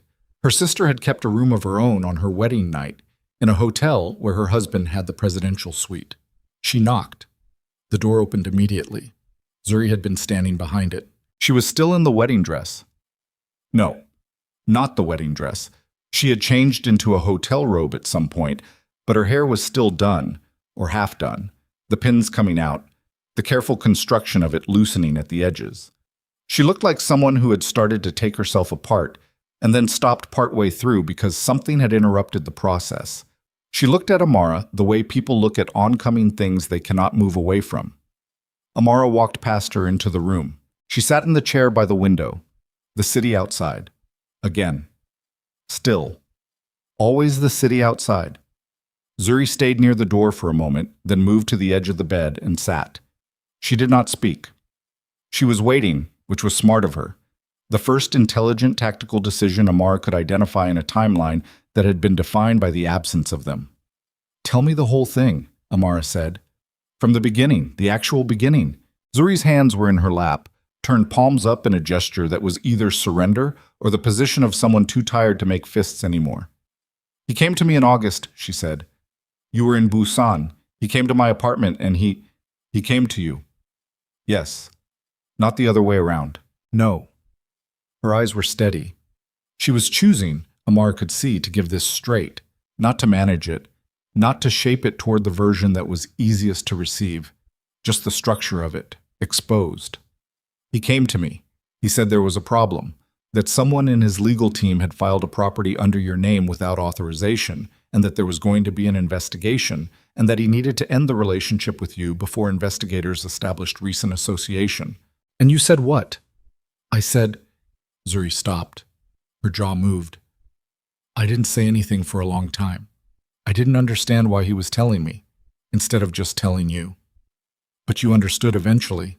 He told me that he had feelings for me, that they had developed over the time when you and I were both around him. He said he'd been trying to understand them for months. Her voice was doing something difficult, staying under control through sheer will, the way a wall stays up past its load rating for a while before it doesn't. He said he was ending things with you regardless of me, that the legal situation made it necessary, but that he wanted me to know the other things separately. He told you the property situation first, Amara said, and then he told you he was in love with you. Yes. On the same visit? Yes. Amara looked at her sister. She was building the structure in her head as the pieces came in, not because she needed to keep her mind busy, but because this was genuinely how she processed things, architecturally, identifying which elements were structural and which were decorative. What was structural? Taehyun had gone to Zuri with a legal problem and a confession in the same visit. He had known, doing this, that Zuri was Amara's closest person. He had made a choice about what Zuri would do with both pieces of information. He knew you wouldn't tell me, Amara said. Zuri closed her eyes briefly. He knew that if he gave you both things at once, the legal problem and the other thing, you wouldn't tell me about either one. Because telling me about the property meant explaining how you knew, which meant explaining the other thing, which you weren't ready to explain. Zuri's hands in her lap tightened against each other. He used you too, Amara said. Not with satisfaction, just as information. He gave you something you couldn't put down without breaking yourself, so you had to carry it. I should have told you, Zuri said, Her voice had finally cracked, not the way it had on the rooftop, the overflow of accumulated feeling. This was different, smaller and more specific. The crack of someone acknowledging something they had known was true for months and had been surviving the knowledge of. I know that. I have known that from the first night. I should have called you in Busan and told you everything. The property, what he said, all of it. Why didn't you? The simplest question, the one that didn't require architecture or reconstruction. Because I was already in love with him, Zuri said, and I was 23 years old, and I was terrified, and I told myself that the legal thing was his problem to handle, and that you would be hurt regardless, and that telling you myself was only... She stopped. I told myself it was only going to be worse if it came from me. That was a lie you told yourself. Yes. You didn't tell me because telling me meant giving him up before you understood if what he felt was real. Zuri did not answer, but she held Amara's gaze, and the honesty in her face was the kind that comes after all the self-protective interpretations have been exhausted, the face of someone who has nothing left to hide behind. Yes, she said. The room held that word. Amara stood up. Zuri's whole body tensed. I'm not going to scream at you, Amara said. She said it because she could see that Zuri was braced for exactly that, and the bracing itself was exhausting to watch. I'm not. But I need you to listen to me and not interrupt and not apologize until I'm finished. Zuri nodded. You let me come to your apartment and fall apart in front of you while you were holding a secret that would have changed everything about how I understood my own situation. Amara's voice was steady. She was aware of what it was costing to keep it steady, and she paid the cost because she needed the words to land with precision, not force. You let me believe that I was safe with you, that your apartment was the one place that was just us, just family, not contaminated by any of this. And it wasn't. It hadn't been for 2 days before I got there. Zuri's eyes were spilling now. She was not making a sound, just sitting there with tears running down her face and absorbing what was true. I rebuilt myself in your apartment, Amar said. I ran every morning, and I went to work, and I ate your food, and I slept in your spare room, and I told myself, at least I still have this. At least this is clean, she breathed. It wasn't. I know, Zuri whispered. That's what I needed to say. Amara stopped. She felt the crack in her chest at full width now, nothing holding it together except the fact that she had decided to stay functional for the duration of this conversation, and she was going to hold that decision. That specific thing. Not the ring, not the wedding, not even the property. That. You let me believe your apartment was safe, and it wasn't. Zuri pressed the back of her hand hard against her mouth. Her shoulders were shaking. Amara looked at her younger sister. The hotel robe, the half-dismantled wedding hair, the face she had known since Zuri was born, every variation of it, including this one. The face of someone who had run completely out of the ability to manage how they appeared and was just sitting in what they'd done. She felt the complex, exhausting truth of loving someone through something unforgivable. She crossed the room. She sat on the bed next to her sister. She did not hold her. Not yet. You're going to have to tell him, Amara said. What I know. What we talked about tonight. Zuri's breathing caught. Not to punish you, Amara said. Because he used both of us. And he needs to understand that you understand that. Whatever your marriage looks like, whatever you build with him, you cannot build it on top of what he did to both of us without acknowledging what it is. He loves me, Zuri said, fierce and small and frightened, the voice of someone saying something they need to be true. I don't doubt that, Amara said. And that's not what I said. Zuri wiped her face, breathed, steadied herself by visible effort. What if he... She stopped. What? What if confronting him changes things? What if it... She couldn't finish it. Then you find out who he is, Amara said. Now, before you've spent 20 years learning it the slow way. A silence. Then Zuri stood up. She was shaking slightly. She picked up her phone from the nightstand. She looked at Amara. Come with me, she said. No. Amara, this one is yours, Amara said. I'll be here when you get back. Something moved across Zuri's face. Fear, determination, the specific expression of someone walking towards something they cannot predict the outcome of and choosing to walk anyway. She looked, in that moment, older than she had looked all night. Older than the wedding photographs would show. The face of someone becoming something they hadn't been before. She left. The door clicked shut.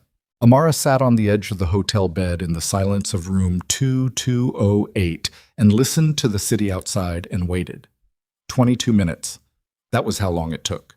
She knew because she watched the clock on the nightstand with the specific attention of someone who has nothing left to do but measure time and is doing it carefully, the way you measure anything you cannot control. At the 22-minute mark, the door opened. Zuri came back in. Her face was different, not destroyed. She had used up destroyed several hours ago. This was something past that. The face of someone who has had a conversation that rearranged the furniture in every room they were planning to live in and is now standing in the rearranged space trying to figure out where to put their weight. She sat down on the bed next to Amara. For a moment, she didn't say anything. He knew, she said, that I knew. He had known that I knew since the night I first held you in my apartment. He said he could tell from the way I was around you.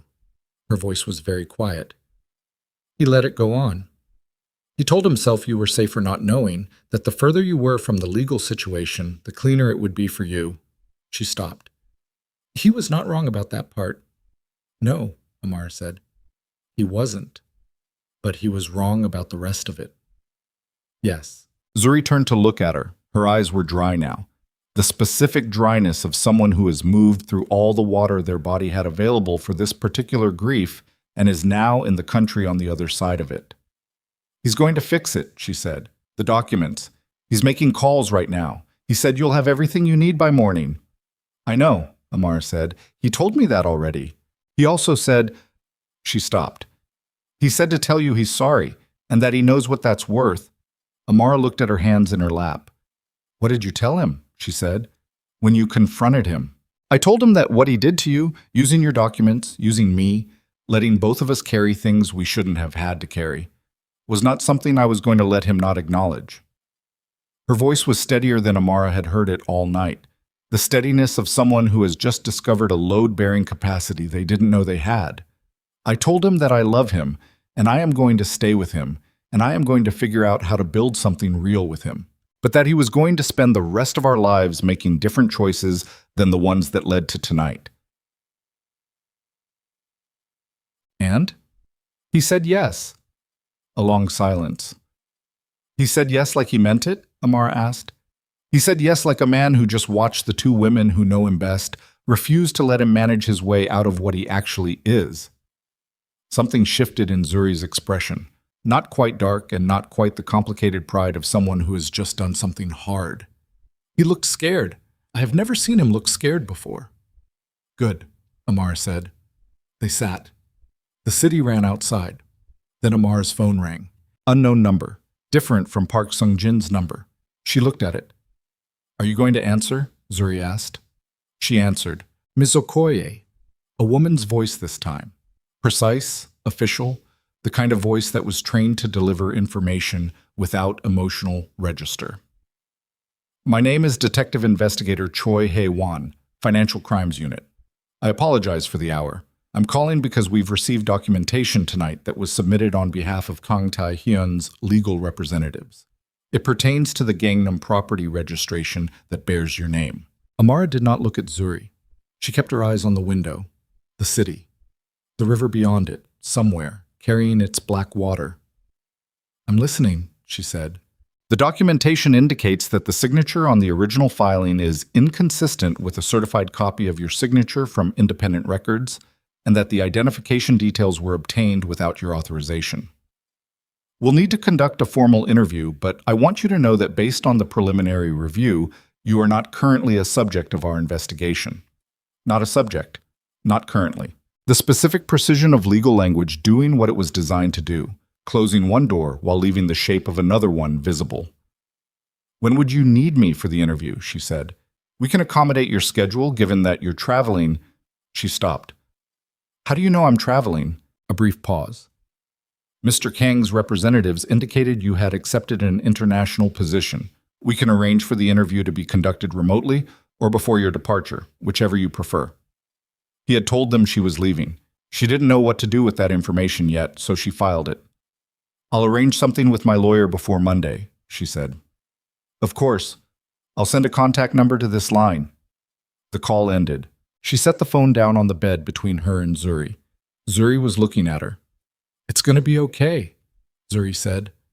Not a reassurance. A question wearing the grammar of a statement. "Yes," Amar said. "The London job. Still there. Monday." Monday. She looked at her sister. "I'm going to need you to do something for me." Zuri straightened slightly. The unconscious physical response to being needed, which had been true of her since she was a child, she organized herself toward it. "Anything. I need you to not call me every day for the first month," Amar said. Zuri blinked. "I need you to give me space to build something that doesn't have either of you in the architecture." She said it without softness and without cruelty, like reading a specification. Not forever, just long enough for the foundation to set without weight on it. Zuri's face moved through several things. She was not going to argue. Amara could see that she understood at the cellular level that this was not a request she had any standing to push back on. "Okay," she said. "After a month you can call whenever you want." "Okay? And send me pictures of whatever plant you kill." Zuri made a sound that was too exhausted to be a laugh, but was structured like one.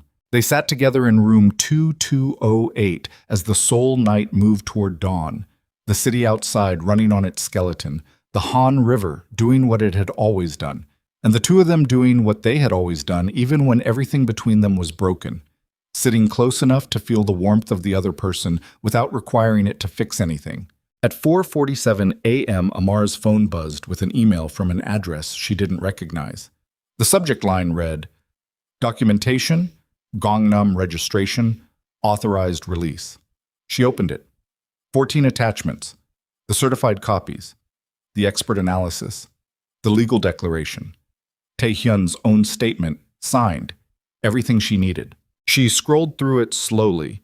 She was looking for the load-bearing elements, the things that would hold her name up against the weight of the investigation. They were there, every one of them. He had done what he said he would do, completely and without requiring anything from her in exchange, which she registered as the most uncomplicated thing he had ever given her. She forwarded the entire email to her lawyer. She put the phone down. She looked at her sister, who had fallen asleep sitting up against the headboard with her mouth slightly open and the hotel robe pulled around her and the remains of her wedding hair, a monument to a night that had been more expensive than any of them had budgeted for. Amara got up. She moved Zuri's shoulders gently until she was lying down and pulled the blanket over her and turned off the bedside lamp. She stood in the dark for a moment. Then she picked up her phone and her bag and let herself quietly out of room 2208. In the elevator on the way back to her own floor, she looked at her reflection in the polished metal door. The dress. The hair that had been constructed that morning for a different version of this night. The face of a woman who had been told in the past 4 hours that her legal identity had been compromised, that her sister had known the truth from the beginning, and that the man she had loved had used both of them with sufficient precision that it had taken months to understand the shape of what he'd done. The elevator opened on the 14th floor. She walked to her room. She sat on the edge of the bed again, in the same position she had been in at 2 a.m. when the phone rang, and she looked at the curtained window and she felt the full weight of the night settling into her body, the way weight always settled eventually. Not in the moment of impact, but in the stillness after, when the structure stops moving and you can finally assess what's still standing. Her name was going to be cleared. The London job was waiting. The documents were sent. Zuri was asleep 2 floors below her. Taehyun was in the presidential suite with the weight of what he had done distributed across a marriage that would have to learn to carry it. And she was here. Sitting on the edge of a hotel bed at 5 in the morning with everything she had survived tonight still vibrating at a frequency she couldn't name. She sat with it. The curtained window held the first gray suggestion of dawn. Not light yet, just the city's darkness thinning at the edges. The way grief thins eventually. Not disappearing, but becoming less opaque. She had been sitting in this position long enough that her lower back had started to register a complaint, and she let it register without doing anything about it because the physical discomfort was honest, and everything else tonight had been so comprehensively dishonest that honest pain felt almost like company. She thought about what was still standing, Her name, her license, her professional record, 12 years of it, built from the specific combination of talent and desperation that produces people who are genuinely good at things because the alternative was always too visible, too close. The offer from the London firm. Her own apartment in Yongsan, which she would need to pack up. The running shoes by the door, the blueprints on the kitchen table, the things that had been hers before Kang Tae-hyun and would be hers after him. She stood up. She unzipped the back of the dress, stepped out of it, and hung it on the back of the bathroom door with the same deliberateness she brought to any material thing that had cost money and deserved to be treated accordingly, regardless of the circumstances surrounding its wearing. She washed her face. She looked at herself in the bathroom mirror for a long time, not inspecting, not performing the ritual of self-assessment that people do after hard nights to determine how much of themselves survived. Just looking. The face of a 31-year-old architect in a Seoul hotel bathroom at 5 in the morning after the longest night of her life. She looked like herself. That was something. She got into bed in the hotel robe and lay on her back and looked at the ceiling and waited for sleep, which arrived approximately 40 minutes later without fanfare, just the simple physiological mercy of a body that had reached its limit and was shutting down the unnecessary systems. Bam. She slept until 9:30. When she woke, the room was full of the particular Seoul autumn light she had always found beautiful and was now finding beautiful again from a slight distance, the way you appreciate a city differently when you know you are leaving it. She lay still for a moment, taking inventory. Body, functional, mind, operational. The events of the previous night, present and accounted for, filed in the appropriate structural location, not buried and not in the way. She showered. She ordered breakfast from room service because she was hungry with the specific animal hunger of someone who had burned through everything they had stored and needed basic fuel before they could do anything else. Eggs, toast, coffee that was better than it needed to be. She ate at the small table by the window and watched Seoul arrange itself in the morning light, and she thought about what came next in the practical, sequential way that had always been her most reliable tool. Lawyer, this morning. Her legal contact already had the documentation. She needed to call and brief him before the Financial Crimes Unit reached out directly. Her apartment in Yongsan. She had 6 weeks before the London position started. Time to pack. Time to notify her firm. Time to close the Seoul chapter of her life with the methodical care it deserved. Not fled from, not burned, but properly concluded. Zuri. She poured her second cup of coffee and considered this separately. There was a knock at her door at 10:15. She knew before she opened it. The specific quality of the knock. Tentative but committed. The knock of someone who has decided to do a thing and is doing it before the decision can unravel. Zuri stood in the hallway in her regular clothes. A sweater and jeans she must have had in a bag. Her hair down and still slightly crimped from the night before's pins. No makeup.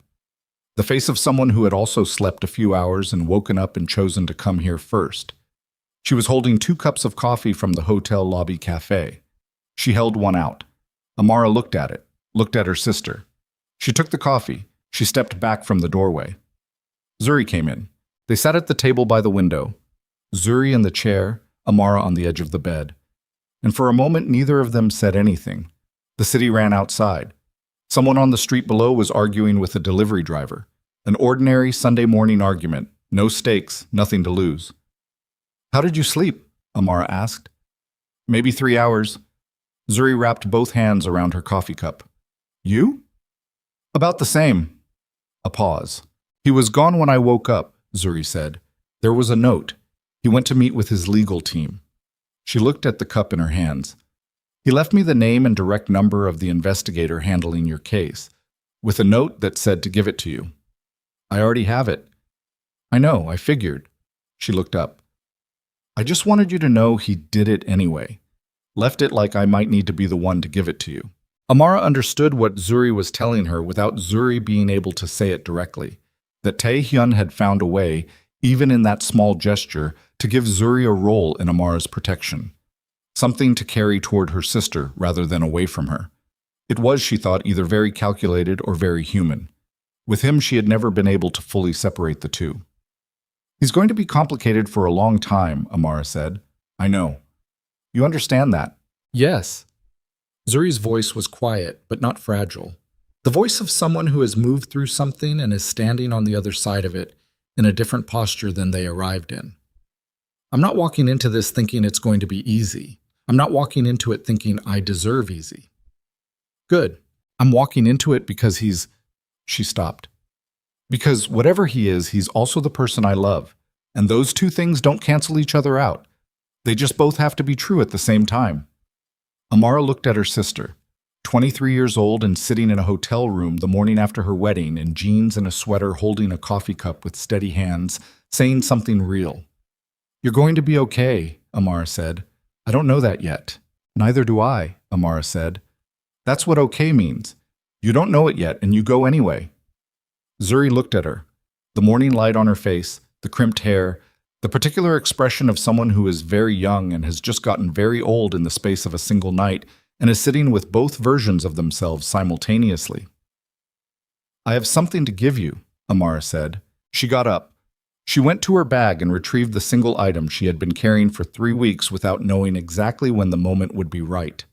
She had found it during the move out of the penthouse, a photograph that had lived on the kitchen shelf that Tae-hyun had returned to her in an envelope without comment when she moved her things. She had meant to throw it out. She had put it in her bag instead. The photograph was from 7 years ago. Atlanta.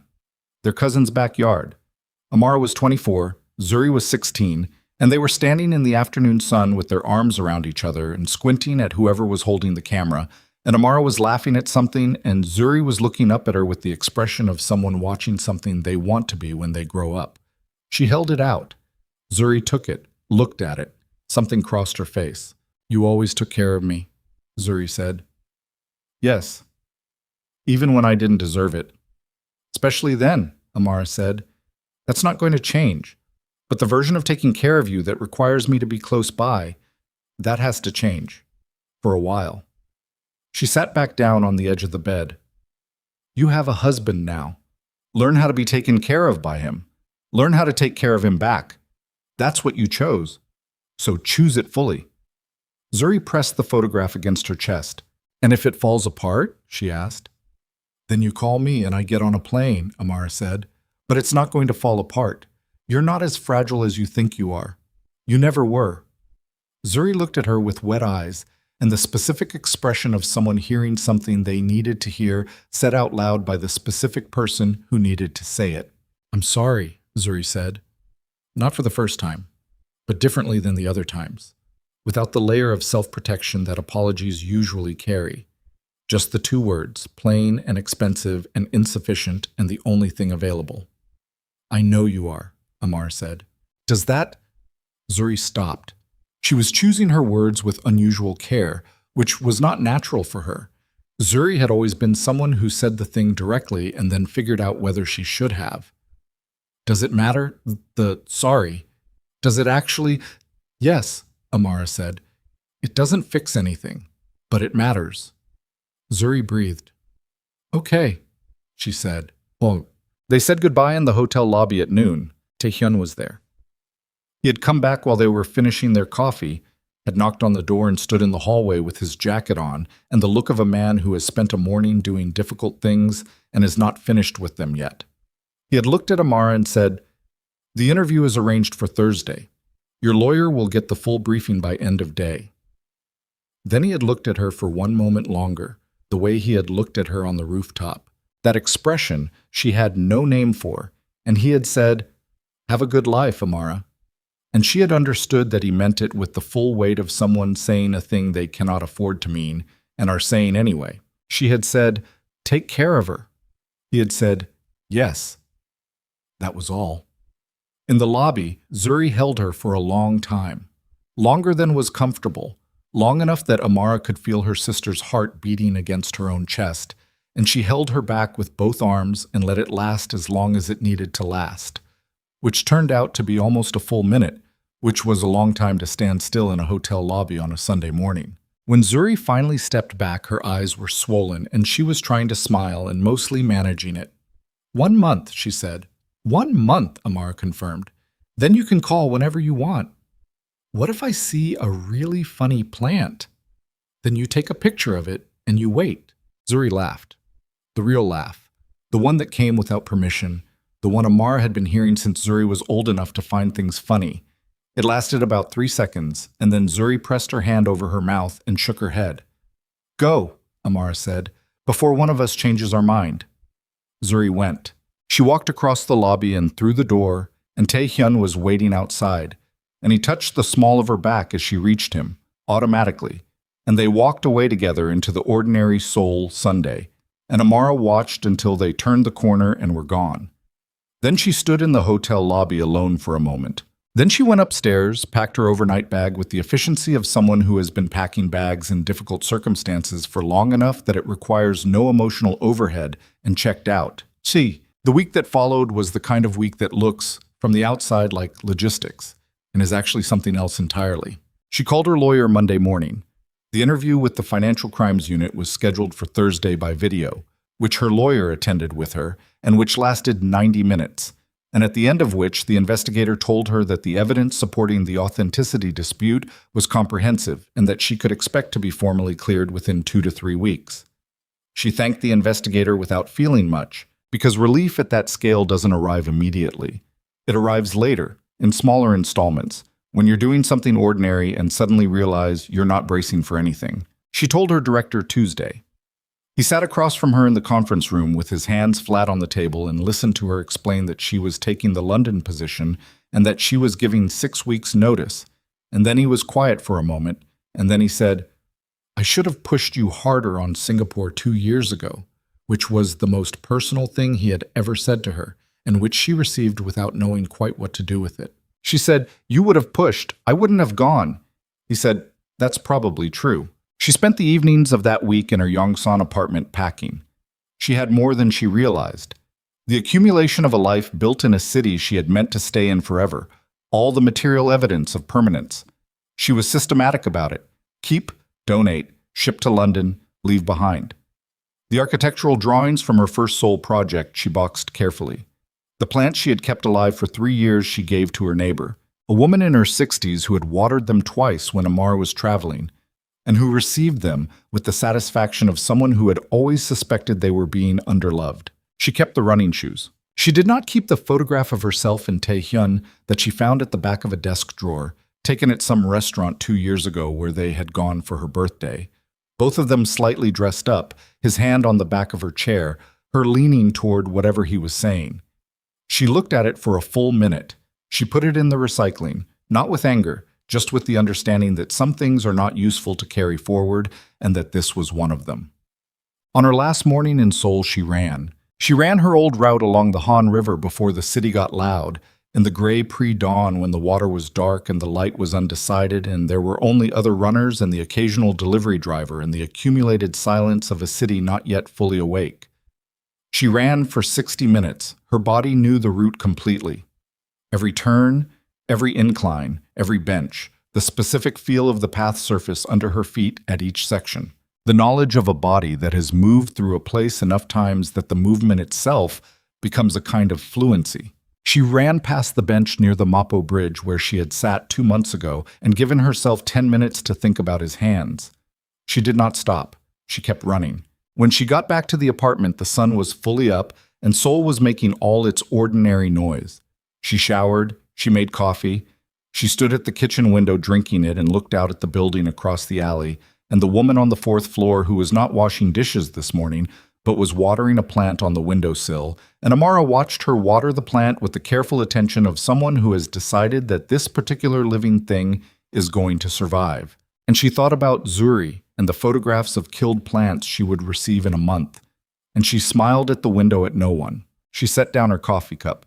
She picked up her passport. She picked up the carry-on bag that held everything she needed for the first 2 weeks in London because the rest was being shipped.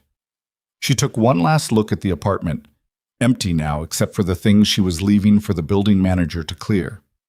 The kitchen. The blueprint table with its clean surface. The window with its view of the alley and the building opposite and the very small piece of sky available between them. She had built a life in this apartment. Not a perfect one. Not the one she had imagined when she arrived in Seoul 7 years ago, with 2 suitcases and a job offer, and the particular confidence of someone who did not yet know what this city was going to cost her. A real one, though, with real weight and real dimensions, and real load-bearing elements that had held up under more than she had designed them for. She was going to build another one. Different city, different skyline, different ground conditions, which would require a different foundation, which she would figure out when she was standing on it, the way you always figured out foundations, from the actual material, not from the idea of it. She closed the door behind her. Incheon International Airport on a Wednesday afternoon was its own specific world. The controlled chaos of 500 individual departures occurring simultaneously, each one the center of its own universe, most of them invisible to all the others. She moved through check-in and security with the practiced efficiency of someone who traveled enough that airports had become a procedural space rather than an emotional one. Usually. Today the airport felt different, not overwhelming, just present. She noticed things she usually processed below the level of consciousness. The specific quality of the terminal light, the sound of rolling luggage on polished floors, a child sleeping against a woman's shoulder in the gate waiting area, completely out, the total animal trust of a person whose body has decided that this shoulder is safe regardless of what is happening around it. She sat at her gate with her carry-on between her feet and her boarding pass on the small screen of her phone, and 40 minutes until boarding. She thought about what she was leaving, not with grief, with the specific acknowledgement that things you love and things that cost you are sometimes the same things, and that leaving them does not require you to revise how you felt about them. Seoul had cost her enormously. She had also loved it with the particular intensity of a city that had been where she became the full version of herself, professionally and otherwise. Both things were true. Both things were hers to keep. She thought about Taehyun. She gave herself the 10 minutes she always allowed. Not the 10 minutes of the bench at the Mapo Bridge, which had been about grief, about the specific absence of him. This was different. This was the 10 minutes of someone who is about to board a plane and has decided to look directly at the thing one more time before the gate closes. She thought about August 10th. She thought about the documents. She thought about the specific competence with which he had constructed a situation that protected him at the cost of both the women who loved him and the specific competence with which he had then dismantled it when given no other option, and the way those two competences were not separate things but the same thing, the same mind, operating in the same direction, which was always toward survival, and never more than sometimes toward the people around him. She thought about, yes, you did. She thought about the fact that she had loved a man who was genuinely capable of saying that, and genuinely capable of everything that had preceded it, and that these were not contradictions to be resolved, but simply the accurate shape of who he was. She thought about Zuri, the 4-year-old in the thunderstorm, the 16-year-old in the photograph, the 23-year-old in the hotel robe with coffee from the lobby cafe, choosing to walk toward a difficult thing rather than away from it. Her sister had made terrible choices. Her sister was going to make more of them, because people who feel everything at maximum volume do not become cautious people. They become people who feel the consequences of their choices at maximum volume too, which is its own education. She was going to be on the other end of the phone for that education, just from a different city. From a city where the skyline was unfamiliar and the ground conditions were unknown, and she was going to build something new against all of it. Her phone buzzed. A message from Zuri. No words, just a photograph. A small succulent in a terracotta pot on what appeared to be a hotel windowsill. Still alive, just barely. One section of it slightly brown at the tip, the specific look of a plant that had been overwatered by someone who was trying too hard. Beneath it, 3 words. I saved it. Then immediately another message. It's suffering, but it's alive. Then, I think that's a metaphor. Amara stared at her phone screen for a moment. Then she laughed. Actually laughed. Not the 3-second version from the hotel lobby, but something fuller. Something that moved through her chest and loosened something that had been held tightly for long enough that the loosening felt structural, like watching a building settle properly into its foundation after the scaffolding comes down. She typed back, "You're supposed to wait a month." The reply was immediate. "The plant is an emergency." She shook her head. She was still smiling. She put the phone in her bag. The gate screen updated. Boarding. She gathered her carry-on. She joined the line. She moved through it with the other passengers, all their rolling bags and sleep pillows and noise-canceling headphones, all their individual departures and arrivals and the lives they were carrying between the two. At the door of the jetway, she stopped. Not long. 10 seconds, maybe less. The kind of pause that isn't visible from behind, that doesn't hold up the line. Just the pause of someone who has decided to mark something, to let themselves understand what they are doing in the moment of doing it, rather than reconstructing it later. She was leaving Seoul. She was leaving the Han River and the running route and the gray pre-dawn and the bench at the Mapo Bridge and the woman on the fourth floor across the alley who watered her plants carefully because she had decided they were worth the care. She was leaving her sister's voice at ground level and taking it with her at altitude, which was different but was not absence.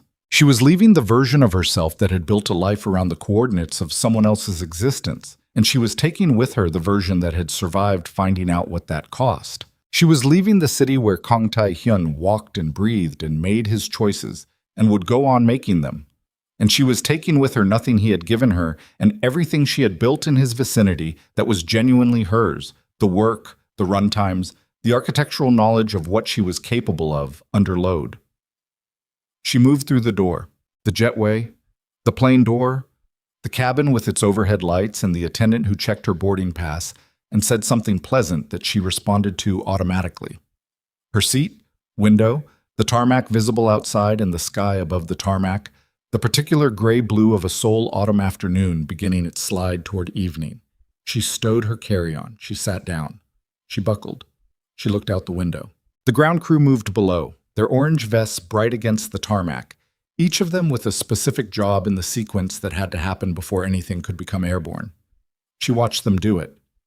There was something she always found steadying about watching the machinery of departure operate correctly.